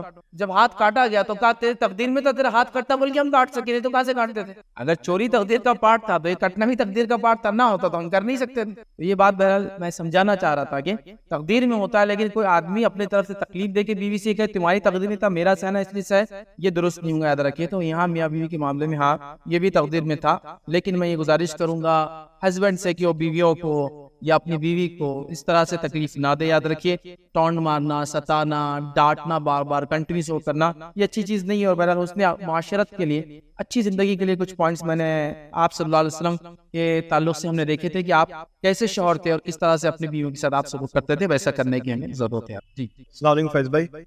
میرا سوال یہ ہے کہ اکثر ہم ایسا کرتے ہیں کہ ہم وقت کو برا بولتے ہیں, زمانے کو برا بولتے ہیں. صحیح بخاری کا ایک روایت ہے جس میں رسول اللہ صلی اللہ علیہ وسلم نے فرمایا کہ اللہ فرماتے ہیں کہ لو آدم کی اولاد زمانے کو برا بولتا ہے جبکہ زمانہ میں دن اور رات میرے ہاتھ میں. تو اس حدیث کا انٹرپریٹیشن کیا ہے؟ جو بھائی کا سوال تھا کہ جو صحیح مسلم کی روایت ہے کہ اللہ تعالیٰ فرماتا ہے, حدیث کے اندر الفاظ ہے کہ زمانے کو برا مت کہو, زمانہ تو میں ہوں, چونکہ دن اور رات اللہ تعالیٰ کے ہاتھ میں. تو اس کا کیا معنی ہے؟ سب سے پہلی چیز یاد رکھیے اللہ کا کوئی نام اور کوئی صفت زمانہ نہیں ہے, دہر نہیں ہے. یاد رکھیے اللہ کا نام بھی نہیں ہے, نہ اس کی کوئی صفت ہے کہ دہر ہے وہ, ٹھیک, زمانہ جس کو بولتے. تو پھر کیوں یہ حدیث کا کیا معنی بھائی نے سوال کیا کہ کیا انٹرپریٹیشن ہے کہ زمانہ تو میں ہوں.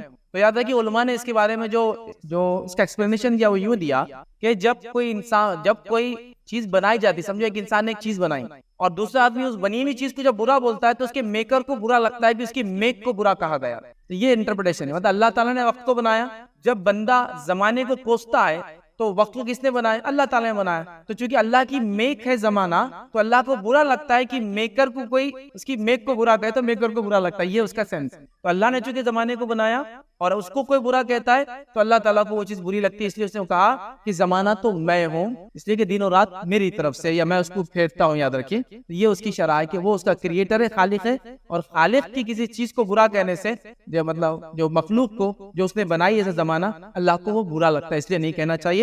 لہٰذا ہم یہ بول سکتے ہیں کہ حالات اچھے نہیں چل رہے, ماحول خراب ہو چکا ہے, لیکن زمانہ خراب چل رہا نہیں بولنا چاہیے. بولتے نا عام طور زمانہ خراب نہیں, وہی معنی ہے حدیث کا, زمانے کو برا مت کہو, دیکھیں زمانہ تو میں ہوں, اللہ تعالیٰ فرماتا. ٹھیک ہے, مطلب یہ ہے کہ اس کو برا نہیں کہنا چاہیے, کیونکہ آپ کے لیے ہو سکتا ہے کوئی چیز بری ہو, دوسروں کے لیے اچھا ہو, لہٰذا زمانے کو برا نہیں کہنا چاہیے. آپ یہ کہو کہ حالات اچھے نہیں, حالات برے, زمانہ برا نہیں ہے. السلام علیکم ورحمۃ اللہ وبرکاتہ. میرا سوال یہ ہے کہ آپ نے کہا کہ دعائیں تقدیر بدل دیتی ہے, تو اگر کوئی شخص ہے فار ایگزامپل کہ وہ جہنمی ہے, لیکن وہ ہمیشہ دعا کرتا کہ اللہم اسألک الجنہ واعوذ بک من النار, کہ وہ اللہ سے انہیں پناہ چاہتا ہے جہنم سے اور سوال کرتا ہے جنت کا, تو کیا اس کی جو تقدیر میں لکھا کہ وہ جہنمی ہے, کیا وہ تقدیر بدل جائیں گی اس کی دعا کرنے سے اور وہ جنت میں جائیں گا کیا؟ سوال آیا کہ ایک انسان دعا کرتا ہے جنت میں جانے کی, اور کیا تقدیر میں اس کے جہنم لکھا ہے تو جنتی ہو جائے گا؟ دیکھیے تقدیر میں کسی کے جہنم میں لکھا ہے تو جنتی نہیں ہوں گا, یاد وہ اس کا معنی نہیں تھا. اس لیے کہ اللہ تعالیٰ نے جب کوئی چیز لکھ دی ہے کسی کے تقدیر میں وہ چینج نہیں ہو سکتا. پھر وہ پہلے پوائنٹ پہ چل جائیے, اللہ نے جو لکھا ہے وہ اس کے علم سے لکھا ہے, جبر سے نہیں لکھا ہے.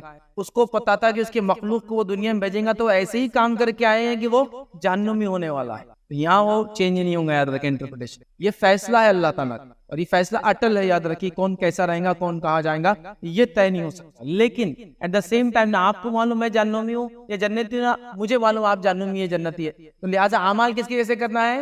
جنتیوں والے اعمال کرتے چلے جائے, جنت کی دعا کرتے چلے جائے. اس لیے ہم نہیں جانتے تقدیر میں کیا, لیکن سوال تھا کیا تقدیر بدلیں گے؟ نہیں, اس معاملے میں سینس میں نہیں بدلیں گی, وہ ویسے ہی ہے. لیکن ہم چونکہ جانتے نہیں, ہم اچھے کام کریں گے, اچھائی کی کوشش کریں گے. اور اللہ کے رسول نے فرمایا جب اچھائی کی انسان کوشش کرتا ہے تو اللہ اچھا اس کے لیے آسان کر دیتا ہے. آئیے ایک وہ طویل روایت ہے, اس کے 2-3-5 ایسی الگ الگ حدیثیں, اس کو مفہوم بیان کرتا ہوں. ایک انسان ہوتا ہے اور آپ سے فرماتے ہیں گناہ گار عمل کرتا ہے اور اتنے گناہ کرتا ہے کہ بس وہ ایک ہاتھ جہنم سے دور بچتا ہے, بس بہت جہنم سے قریب ہے. پھر اس کی تقدیر اس پر غالب آ جاتی ہے اور اس کی تقدیر میں چونکہ جنت لکھا تھا وہ جنتی عمل کرنے لگ جاتا ہے. اور جب اس کا انتقال ہوتا ہے تو وہ جنتی عمل کرتے دنیا جاتا ہے اور جنت پا لیتا ہے. اور ایک انسان ساری زندگی نیکی کرتے رہتا ہے اور وہ جنت سے ایک ہاتھ دور رہتا ہے, اس کی تقدیر اس پر غالب آ جاتی ہے اور وہ جہنمی عمل کرتا ہے اور جہنم رسید ہو جاتا ہے. اس کا معنی کیا ہے؟ اس کا معنی یہ کہ آخر تک حسن خاتمے کی دعا کرنا اور کوششیں کرنا. کچھ لوگ زندگی میں اچھے عمل کر کے سوچتے ہیں میرا تو ذخیرہ بہت جمع ہوگا, لاسٹ میں کیا کرنے کے لیے, اور پھر بھٹک جاتے ہیں اور آخر وقت میں گناہ گناہ کر بیٹھتے ہیں, جہنم رسید ہو جاتا ہے. اور ایک انسان جس کو ہم سب سمجھتے ہیں جہنمی ہے,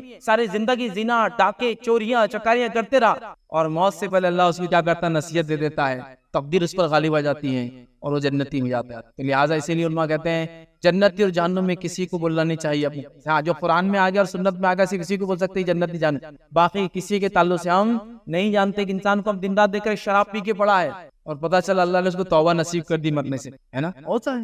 یہ تو مانا ہے حدیث کا کہ ایک ہاتھ دور رہتا ہے جہنم سے اور جنتی عمل کر لیتا ہے, پھر کیونکہ اس کی تقدیر اس پہ غالب آتی ہے, کتاب کا لکھا اس پہ حدیث میں الفاظ غالب آ جاتا ہے اور وہ ہو جاتا ہے. لہٰذا دعا آپ کرتے رہیے, کوششیں ساری زندگی کرتے رہیے اور سارے عمل جنتی کرنے کی کوشش کرتے رہیے. انشاءاللہ عزیز اللہ تعالیٰ ہمارے آسان کریں گا, کیونکہ جو شخص جس چیز کے لیے پیدا کیا آپ سے فرمایا اس کے لیے وہ کوشش آسان کر دی جاتی ہے. لہٰذا ہمیشہ نیکی کرتے رہے اور اس نے خاتمے کی دعا کرتے. کسی نے ایک سوال کیا ہے, اگر جتنا ہماری قسمت میں لکھا ہے اور اس کا وقت اور طریقہ کار بھی طے ہے تو اب ہمارا معاملہ کیسا ہو؟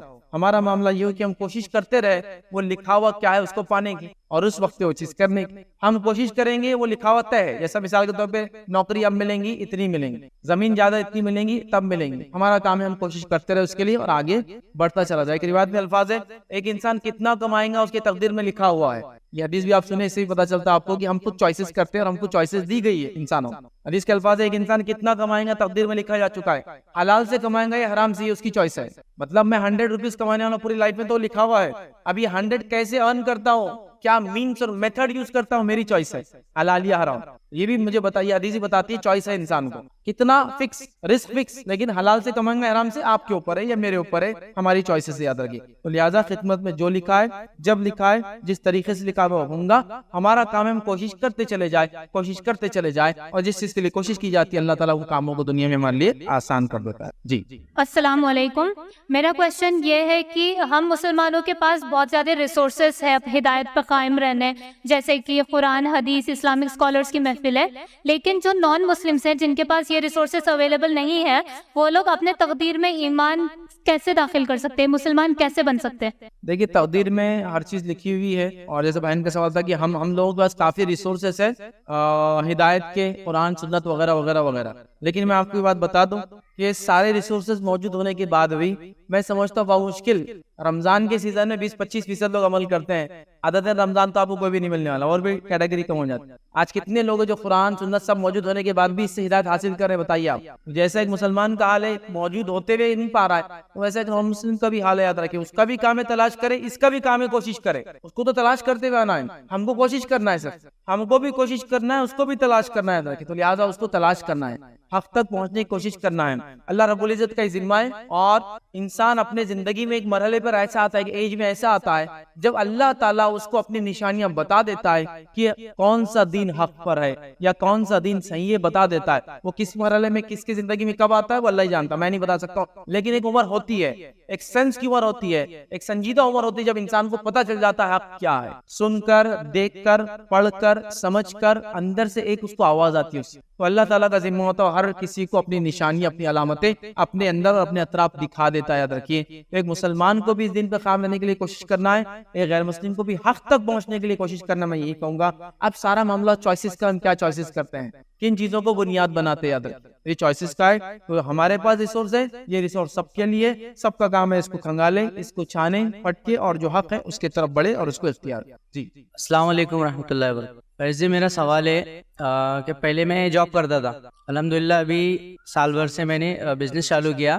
تو کچھ کمنٹ کرتے رشتہ دار کیا جاب ہی کرتا تو اچھا تھا, مطلب بلدبری کی چھوڑ دیے, غلط تو نہیں کرے, تو کیا ایسا کمنٹ کرنا صحیح ہے؟ اور دوسری ایک بات کہ جیسے کیا ہوتا مطلب اپن پوری طرح سے ریڈی رہتے جاب کرنے, بزنس کرنے کے لیے, بٹ ذہن میں کیا بات آتی, کیا اگر سے نہیں چلا تو, اگر اس کو مطلب سکسیس نہیں ہوئے تو کیا ایسا سوچنا مطلب کہ اللہ پہ بھروسہ نہیں کرنا ہے, یہ حالت ہو جائیں گے کیا؟ اس کے لیے میں نے سوال کیا, ایک جاب تھی, جاب چھوڑ کر بزنس میں آئے, تو جب جاب چھوڑی تو کسی نے کہا کہ نہیں چھوڑنا تھا, وہی ٹھیک تھا, لیکن جو ہو چکا ہے اس پہ اگر مگر نہیں کرنا چاہیے, وہ ہو گیا. آپ کا کوشچن کا پہلا پارٹ تھا جو پاسٹ تھا, اور ایک پارٹ آپ نے کیا جو فیوچر کا ہے. پاسٹ کے بارے میں اگر مگر نو اگر مگر, آپ کے لیے یہی چیز اچھی تھی جو آپ ابھی کر رہے ہیں. اگر آپ نے نوکری چھوڑ دی, تجارت میں آ گئے, تو اب تجارت ہی اچھی تھی. اب یہ سوچنا نوکری اچھی تھی, شیطان کے راستوں کو کھولتا ہے, شیطان کے لیے دروازے کھولتا ہے. اگر اور مگر, اگر جلدی لاتے تو بچ جاتے, اگر مگر آپ راستے کھولنے والے شیطان کے لیے, ٹھیک ہے. تو یہ نہیں ہوگا. تو جو پاسٹ ہے وہ تو تقدیر میں تھا, بالکل جو ہوا صحیح ہوا, آگے نو کمنٹس. اب رہا آپ کے سوال کا وہ پارٹ فیوچر, کہ یہ سوچنا کہ جاب اس لیے نہیں چھوڑنا کہ اگر فیوچر میں بزنس اچھا نہیں چلا تو دیکھیے انسان کو یہ اختیار ہے کہ وہ آگے پروز اینڈ کونس کو ڈسکس کر کے کوئی فیصلہ لے. بالکل یہ سنت سے ثابت ہے. آپ صلی اللہ علیہ وسلم نے جنگوں سے پہلے صحابہ سے مشورے لیے, کیا کرنا چاہیے, کیسے لڑنا چاہیے, آگے جانا چاہیے, پیچھے جانا چاہیے, ڈیفنس کرنا چاہیے, آفنس میں جانا چاہیے, خندق کھود کے کرنا چاہیے, فلاں کرنا ہے, ساری چیزیں طے ہوئی. تو کسی چیز کو ایسٹیمیٹ کرنا, اندازہ لگانا, طے کرنا, مشورہ لینا, استخارہ کرنا, اور پھر آگے بڑھنا یا نہیں بڑھنا, یہ فیوچر کے بارے میں, تو یہ آپ بالکل کر سکتے. اس میں توکل کی کوئی کمی نہیں ہوگی. ہاں توکل کی کمی اس سینس میں ہم کہہ سکتے ہیں کہ انسان جو یہ کہہ رہا کہ نوکری کے علاوہ کوئی دوسرے زیادہ طریقے سے کما ہی نہیں سکتا ہوں میں, مطلب آپ بول سکتے نہیں اللہ پہ توکل کرو, نوکری چلی بھی جائے تو اللہ رزق دینے والا ہے, یہ ایک الگ بات ہے. بٹ فیوچر کے لیے ڈسکس کرنا, کمنٹس لینا, پروز اینڈ کونس کو ڈسکس کر کے کوئی چیز کو چھوڑنا یا اختیار کرنا کوئی مسئلہ نہیں. لیکن جب آپ ڈیسیجن لے لیں, ڈیسیجن لینے کے بعد جب وہ چیز ہو جائے, پھر اگر مگر نہیں کرنا, چونکہ وہ پاسٹ ہو جائیں گا, اور وہ جو ہونا تھا وہی ہوا آپ کے ساتھ, اس میں کوئی چینج نہیں ہوتا تھا. اگر مگر شیطان کے دروازے کھولتا ہے. اس نے سوال کیا, جب اللہ نے مخلوق کو پیدا کیا اور لکھ چکا ہے کہ کون جنتی جہنمی جائیں گا, تو پیدا کرنے کا مقصد کیا ہے؟ دیکھیے اللہ نے ہم کو کیوں پیدا کیا, قرآن نے بتا دیا سورہ زاریات سورہ نمبر 51 آیت 56 میں 56 کے اندر, وما خلقت الجن والانس الا لیعبدون, ہم نے جنوں اور انسانوں کو اپنی عبادت کے لیے پیدا کیا. بات بالکل کلیئر ہو. اب اگر کوئی سوال کرے کیوں پیدا کیا, میں نے تو نہیں چاہا پیدا کرنا, کیوں پھر ان کو سزا دیں گا, جزا دیں گا, تو دیکھیے میں نے اس بات کا تقریر میں جواب دے دیا تھا. اللہ تعالیٰ خالق ہے, خالق کو اختیار ہے اپنی مخلوق کو پیدا کرنا اور بنانے کا. وہ کریٹر ہے, اس نے ہم کو کریٹ کیا, ہم اس کی کریشن ہے. کریشن کوشچن نہیں کر سکتی مالک سے کہ کیوں, وہ اب کیا چاہتا ہے وہ کرے. ایگزامپل دیکھیں, بات سمجھاتا ہوں. میں نے گھر بنا عالی شان بنگلہ, شیش محل, ٹھیک ہے, اس کے بعد دوسرے دن بلڈوزر لا کے چلا دیا اس. آپ مجھے کیا کہیں گے اور کیوں کہیں گے؟ آپ صرف یہ بول سکتے ہیں ان کا بہت حرام کار رہا, بہت اڑا رہے, لیکن آپ بولیں گے میں وہ مالک ہے نا, وہ کیا کر سکتے ہیں یار, ان کو ان کی ملکیت میں کیے نا, میرے گھر پہ تھوڑی آ گئی. تو مالک کو اختیار ہے جو چاہے اپنی ملکیت میں فیصلہ لے. تو اللہ تعالیٰ نے فیصلہ لیا کہ وہ ایک مخلوق پیدا کریں گا اور اس مخلوق کا کام ہے اللہ کی عبادت کرنا. اب ہم یہ کوشچن نہیں کر سکتے کیوں, کیا کرنا ہے وہ بتاؤ, عبادت کرو اور راضی کر کے چلے جاؤ, بس یہ ہمارا کام ہے, ہم یہ کریں. کیوں اگر سوال کریں گے تو پھر بڑا مشکل ہو جائے گا. مقصد اللہ کی عبادت کر. نہیں میں نے تو نہیں چاہا تھا, آپ کی چاہت سے کوئی فرق نہیں پڑتا, اللہ ہمارا خالق ہے, اس نے چاہا, اب چاہ لیا تو ہم وہ کام کریں جو وہ چاہتا ہے, بس کرتے چلے جائے. انشاءاللہ عزیز جو ہے اگر ہم اس کے اس راستے پہ چلے جو چاہتا تھا, کامیاب ہو جائیں گے. اگر چھوڑ دیا تو ناکام. جی فیض بھائی, یہ حدیث میں لکھا ہے کہ دعا تقدیر کو بدل دیتی, تو تقدیر میں جو ہوا وہ بھی تقدیر کا حصہ تھا, جو ہو رہا وہ بھی تقدیر کا حصہ ہے, اور جو ہونے والے وہ بھی تقدیر کا حصہ ہے. تو میں اس معنی میں حدیث کو لے سکتا ہوں کہ جو ابھی تک میرے تقدیر تھی تو وہ بدل جائیں گی دعا سے. اور اس طریقے سے حدیث اور قرآن کے آیاتوں کا معنی لینا, مطلب جو ہماری سمجھ میں آ رہے ہیں اور لوگوں میں بیان کرنا, یہ کہاں تک درست ہے؟ جی حدیث کے دیکھیے الفاظ, بھائی نے سوال کیا کیا اس حدیث کو اس معنی میں لینا کہ میں غریب ہوں دعا کروں گا تو امیر بن جاؤں گا.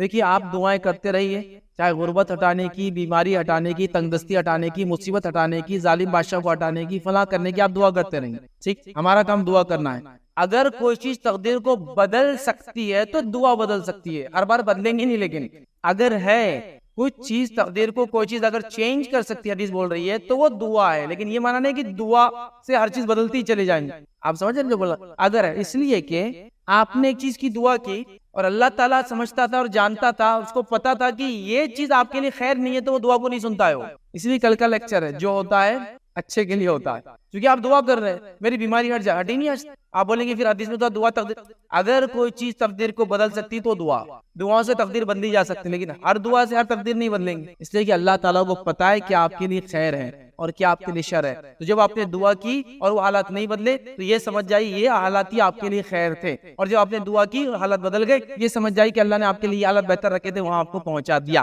یہ سینس میں اس کو لیا جا سکتا. ہاں, ہمارا سوال یہ تھا کہ نفس کا تقدیر سے کیا تعلق ہے, کہ انسان گناہوں میں ملوث ہو جاتا ہے اور پھر نیکیوں کی طرف راغب ہوتا ہے, پھر واپس سے وہ گناہوں میں ملوث ہو جاتا ہے, پھر توبہ کرتا ہے, پھر نیکیوں کی طرف راغب ہو جاتا ہے, تو یہ گناہ بھی کرتا ہے اور نیکیاں بھی کرتا ہے. تو اس طرح سے تقدیر میں کیا آلریڈی اللہ تعالیٰ لکھ چکے ہوتے ہیں کہ یہ دونوں چیزیں کرے گا, تو اس کا اختتام جس چیز پہ ہوگا تو کیا اللہ تعالیٰ اس کے مطابق اسے اجر دیں گے؟ سوال آیا کہ ایک انسان نیکی بھی کرتا ہے اور گناہ بھی کرتا ہے, تو نفس کا کیا تعلق ہے اس سے کہ گناہ اور نیکی کیا دونوں تقدیر میں تھا؟ تو ہاں, دونوں تقدیر میں, نیکی کرنا بھی تھا اور گناہ جو ہوئے وہ بھی تھا, دونوں تقدیر میں تھا. اس لیے کہ جو ہوا اس میں اگر مگر نہیں, تو دونوں چیزیں شامل ہے, اس میں نیکی بھی شامل ہے اور گناہ بھی شامل ہے. گناہ کے لیے توبہ کیجیے, نیکی کے لیے اللہ کا شکر ادا کیجیے, لیکن دونوں تقدیر میں. اب پھر وہی سوال, اگر تقدیر میں گناہ تھے تو پھر یہ تو بری چیز تھی, اور بری چیز کیسے اللہ کی طرف سے تھی؟ پھر میں نے آپ کو اس کا جواب دے دیا, بری چیز اللہ نے مطلق ایول, مطلق برائی پیدا نہیں کی, لیکن شر اللہ کی طرف سے, سمجھ رہے ہیں, یہ بھی اللہ نے پیدا کیا, اس کو کریٹر بھی اللہ ہے, خالق اللہ ہی ہے, لیکن میں نے آپ کو کیفیت بتا دی. ایک ہی چیز کے دو پہلو ہوتے ہیں, اور دونوں, جیسا کہ چور نے چوری کی, اس نے وہ خوش ہو گیا کہ اس کو مال ملا, مالی غمزدہ ہو گیا چونکہ چوری, حالانکہ عمل ایک ہی چوری, اس کو فائدہ اس کو نقصان. چور پکڑا گیا, اس کا ہاتھ کاٹا گیا, مالی خوش ہوا, اس کا مال ملا, چور پریشان ہو گیا, اس کا ہاتھ کاٹا گیا. تو ایک ہی واقعے سے دونوں چیز, تو اللہ خیر سے شر اور شر سے خیر کو نکالتا ہے. لہٰذا آپ کا سوال تک کیا گناہ بھی تھے, تو ہاں یہ بھی آپ کی تقدیر میں تھے. جو گناہ ہوئے اس کے لیے توبہ کیجیے اور آگے نیکی کے لیے کوشش کیجیے, کیونکہ جب نیکی کی آپ کوشش کریں گے تو اللہ آپ کو نیکی پہ چلنا آسان کر دیں گے. کسی نے سوال کیا کہ اتنی تڑپ سے دعا کرنے کے بعد بھی تقدیر کیوں نہیں بدلتی, اس کی کیا وجہ ہے؟ میں رکھ چکا ہوں اس کی وجہ, اللہ تعالیٰ نے آپ کے لیے جو حالات ہے اسی کو بہتر سمجھا, اس لیے حالات کو آپ کے بدل نہیں رہا ہے. تو اس میں خوش رہیے اور اللہ کا شکر ادا کیجیے, صبر کیجیے اور آگے بڑھتے چلے جائے. پھر انہوں نے کہا کہ سوال یہ ہے کہ کسی ایک انسان کو حاصل کرنے کے لیے اس کا نام لے کر دعا کی گئی, پھر بھی وہ چیز نہیں ملی. تو میں سمجھ رہا ہوں یہ کسی کا سوال ہے, کسی کو پسند کرتا تھا, دعائیں کی, لیکن وہ پسند لڑکا ہو یا لڑکی نہیں ملا, تو اس معاملے میں کیا ہے؟ تو دیکھیے جو آپ کو نہیں ملا وہی آپ کے لیے خیر تھا. یہ میں کہہ چکا ہوں اس سے پہلے کی جواب میں. آپ نے بیماری سے شفا کے لیے دعا کی, بیماری نہیں ہٹی, آپ سمجھیے یہ آپ کے لیے اچھا تھا, اللہ اس کے ذریعے آپ کے گناہ معاف کر رہا ہے, آپ کے صبر کا امتحان لے رہا ہے, اور آگے آپ کے لیے خیر خواہی کے اور جنت کے راستے آسان کر رہا ہے. آپ نے دعا کی کہ فلاں شخص میری زندگی میں آ جائے, نہیں آیا. آپ نے دعا کی مجھے نوکری میں اتنے تنخواہ نہیں ملی, آپ نے بزنس کیا سوچا کامیاب آپ نہیں ہوئے, آپ نے تجارت کی وہ ڈوب گئی, یہ سب اللہ کی طرف سے تھا. اس میں خیر کا پہلو دیکھیے, جو ہوتا ہے اچھے کے لیے ہوتا ہے. لہٰذا جو ہو گیا آپ کے ساتھ وہ نہیں ملا, یہ آپ کے لیے خیر کا تھا, اس کو آپ چھوڑ دیں. اس لیے کہ میں نے کہا کہ اگر کوئی چیز بدل سکتی ہے تقدیر کو تو دعا ہے, لیکن ہر بار دعا کریں تقدیر بدلے ضروری نہیں ہے, کیونکہ اللہ بہتر جانتا ہے اپنے مومن بندے کے لیے کیا اچھا ہے کیا برا ہے. جی السلام علیکم. ہمارا کوشچن تھا کہ ایک آدمی ان کا دماغ کمزور ہے, ان کی تقدیر میں جنتی ہوں گا کہ جہنم؟ بھائی نے سوال کیا کہ ایک آدمی جو ہے وہ عقل سے معذور ہے, تو وہ شخص جنتی ہوں گا یا جہنم؟ تو دیکھیے ایک غلط فہمی پہلے وہ دور کر دیتا ہوں اور پھر جواب بھی دیتا ہوں. ایک غلط فہمی یہ ہوتی ہے کہ لوگ کہتے ہیں کہ جو انسان ذہن سے معذور ہوتا ہے, عقل سے معذور ہوتا ہے, اس کو عام زبان میں پاگل کہتے ہیں, وہ شخص جنت میں جائیں گے. ایسی کوئی صحیح دلیل موجود نہیں ہے. اب آئیے پھر ان کے ساتھ کیا ہوں. حدیث میں الفاظ ہے, الگ الگ حدیث سے مفہوم رکھ رہا ہوں. چند لوگ ایسے ہیں جن کو روز قیامت دعوت دی جائیں گی, اور وہاں ان کو دعوت دینے کے بعد دیکھا جائے گا وہ کیا کرتے ہیں, اور ان کی جنت جانو وہاں طے ہوں. وہ کون کون لوگ؟ پہلا اصحاب الفترہ. اصحاب الفترہ وہ لوگ ہیں, وہ قوم ہے جس تک کوئی ڈرانے والا نہیں آیا, نہ اللہ کی کتاب آئی, نہ اللہ کا کوئی رسول آیا, ان تک اسلام پہنچا نہیں. تو یہ لوگ وہ ہوں گے جن کو اسلام نہیں پہنچا، تو اللہ تو کسی کو سزا دیتا نہیں، اسلام بھی نہیں پہنچا، تو روز قیامت ان کو دعوت دی جائیں گی، کیسے وہ آگے رکھتا ہوں۔ دوسرا فرمایا حدیث کے اندر جو آتا ہے، ایک ایسا بوڑھا انسان کہ وہ ایسی عمر کو پہنچ گیا تھا کہ اس کو کچھ عقل میں سمجھ میں نہیں آتا تھا، اور پھر نبی آیا، کتاب آئی، لیکن اس کو سمجھتا نہیں تھا کچھ، تو دعوت نہیں ملی اس کو۔ اس شخص کو بھی ایک روایت میں الفاظ ہے، ایک انسان جو بہرا اور گونگا ہوگا، تو سنے بھی نہیں آتا تھا اور بول بھی نہیں سکتا تھا، تو اس تک اسلام کی دعوت نہیں پہنچی، اس کو بھی۔ ایک روایت میں الفاظ آتے ہیں کہ وہ انسان جو عقل سے معذور تھا، پاگل تھا، اس شخص کو بھی۔ یہ چاروں لوگوں کو، حدیث الگ الگ ہے، چاروں لوگوں کو چونکہ عقل نہیں تھی تو اس کو سمجھا نہیں، تو اسلام پہ نہیں آیا، تو کیا ہوگا؟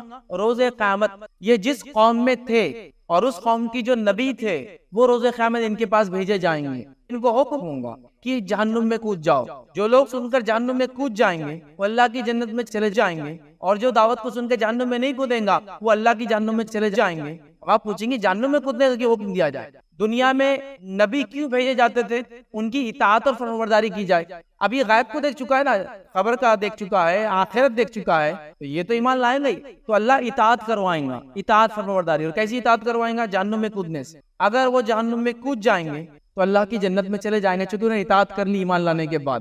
اطاعت ضروری ہے کہ تمہارا اطاعت کروائیں گے۔ اس حدیث کے اندر ہے جس کی عقل سے معذور تھا، تو وہ انسان سے وہاں اس کو دعوت دی جائیں گی، پھر وہ اگر اطاعت کر کے کود جائیں گا تو وہ اللہ تعالیٰ کی جنت میں چلا جائیں گا، ورنہ نہیں۔ تو لہٰذا اکثر لوگ یہ کہتے ہیں کہ ایسے لوگ اللہ سیدھے جنت میں ڈالیں گے، نہیں، سیدھے کے لفظ تو کہیں بھی نہیں ہے، ان کے لیے بھی دعوت کے بعد ایک ٹیسٹ اطاعت کا، اور اس کے بعد انشاءاللہ جنت ہے۔ جی آخری سوال لیں گے انشاءاللہ۔ السلام علیکم ورحمۃ اللہ وبرکاتہ۔ فیض بھائی، میرا سوال یہ ہے کہ اگر اللہ تعالیٰ سب کی قسمت لکھتا ہے تو سب کی قسمت اچھی کیوں نہیں لکھتا ہے؟ بھائی نے سوال کیا کہ اللہ تعالیٰ قسمت لکھتا ہے تو سب کی قسمت اچھی کیوں نہیں لکھتا ہے؟ تو یہ بات بتا دوں میں آپ کو، اللہ تعالیٰ نے سب کی قسمت لکھی اور سب کی قسمت اچھی ہی لکھی۔ اللہ کے فیصلے جو تقدیر میں وہ سب سے حکمت والے اور سب سے بہتر ہے ہمارے لیے۔ فرق اتنا ہے کہ انسان سمجھ نہیں پاتا ہے کہ وہ چیز اس کے لیے وہاں کیوں لکھی گئی، اور وہاں وہ سمجھ نہیں پانے کی وجہ سے سوچتا ہے یہ میرے لیے اچھا نہیں لکھا گیا۔ جیسے مثال کے طور پر کسی گھر میں کسی کا انتقال ہو جائے تو انسان کیا سوچیں گے؟ میرے ساتھ تو بہت برا ہو گیا۔ ایک بچہ جو چھوٹا ہے بھی، سمجھو بچہ پیدا اور ماں کا انتقال ہو گیا، بچہ تو بولیں گے اللہ تعالیٰ نے نعوذ باللہ ظلم کیا میری ماں کو، لیکن یہ اللہ کی حکمت ہے۔ اللہ جانتا تھا اس ماں کا تب انتقال کرنا ہی اس کے لیے خیر تھا، ورنہ وہ اگر زندہ ہوتی تو اس کے لیے کچھ شر ہوتا، اللہ جانتا۔ یہ بھی ہم کو نہیں پتا چلیں گے نا، لیکن کیونکہ ہم کو یہاں پتا نہیں چلتا تو ہم سمجھتے ہمارے لیے برا لکھا گیا، نہیں، سب کے لیے اچھا۔ اگر کوئی یہ کہ تقدیر سے مراد یہ کہ سب کو مال و دولت برابر دینا تھا، سب کو صحت دینا تھا، تو میں آپ کے سامنے مثال، سب کو اگر مال و دولت برابر ہوتا تو میرا گھر کون بناتا؟ پھر آپ بھی مالدار ہے، میں بھی مالدار، سمجھ رہے آپ؟ تو اللہ تعالیٰ نے اونچ نیچ اس لیے رکھی مالداری میں، خوبصورتی میں، ساری چیزوں میں، تاکہ ہم کو ٹیسٹ کرے، ایک دوسرے سے یاد رکھے، اور اسی سے دنیا چل سکتی ہے، اس کے بغیر کوئی چارہ نہیں ہوگا، یاد رکھے۔ تو لہٰذا جو ہمارے لیے ہوتا ہے وہ سب سے بیسٹ تھا۔ مثال کے طور پہ آپ لیجئے سورہ کہف کا واقعہ لیجئے، ایک بچہ تھا، اس کو کس نے قتل کر دیا؟ خضر علیہ السلام، اس لیے کہ بچہ بڑا ہو کر والدین کے لیے کفر تک لے جانے کی وجہ بننے والا۔ لیکن ایک والدین کا سوچئے، جب ان کو اس بچے کی موت کی خبر ملیں گی تو ان کا کیا حال ہوا ہوگا؟ آپ سمجھ رہے بات کو؟ اللہ جانتا تھا اس بچے کے بڑے ہونے سے والدین کو کفر تک لے جاتا، اس کو موت دے کے اللہ نے اس کا بھی فائدہ کیا، کیونکہ بچے جنت میں چلے جاتے ہیں، اور والدین کا بھی فائدہ کیا، کفر سے بچا لیا۔ تو ہر چیز میں اللہ کی حکمت یاد رکھیے، سب کے لیے اچھا لکھا، سب کے لیے کیا اس بندہ دیکھے اور تلاش کرے اس چیز کو۔ اسی لیے ہم نے تقدیر کے لیکچر کے بعد لیکچر رکھا تھا، جو ہوتا ہے وہ اچھے کے لیے ہوتا ہے، تاکہ اس سے ہم نصیحت حاصل کرے، جو سچویشن سے ہم گزر رہے ہیں وہ سب سے اچھی ہے، اسی میں خیر ہے، اللہ نے سب کے لیے اچھا لکھا ہے۔ بس بندہ تلاش کرے اس خیر کو، پہچانے اللہ کی حکمتوں کو اور آگے بڑھے، اور اگر نہ بھی سمجھتا تو مان لے اللہ میں راضی ہوں سچویشن حالت پہ، جو تو نے میرے لیے بہتر سمجھا یہی میرے لیے خیر تھا۔ دیکھیں اللہ تعالیٰ انشاءاللہ عزیز اس کے نتیجے دنیا میں اچھا رکھیں گا، آخرت میں اچھا رکھیں گے۔ اسی پہ اپنی بات کو ختم کریں گے۔ وآخر دعوانا الحمدللہ رب العالمین، سبحان ربک رب العزۃ عما یصفون، وسلام علی المرسلین، والحمد للہ رب العالمین۔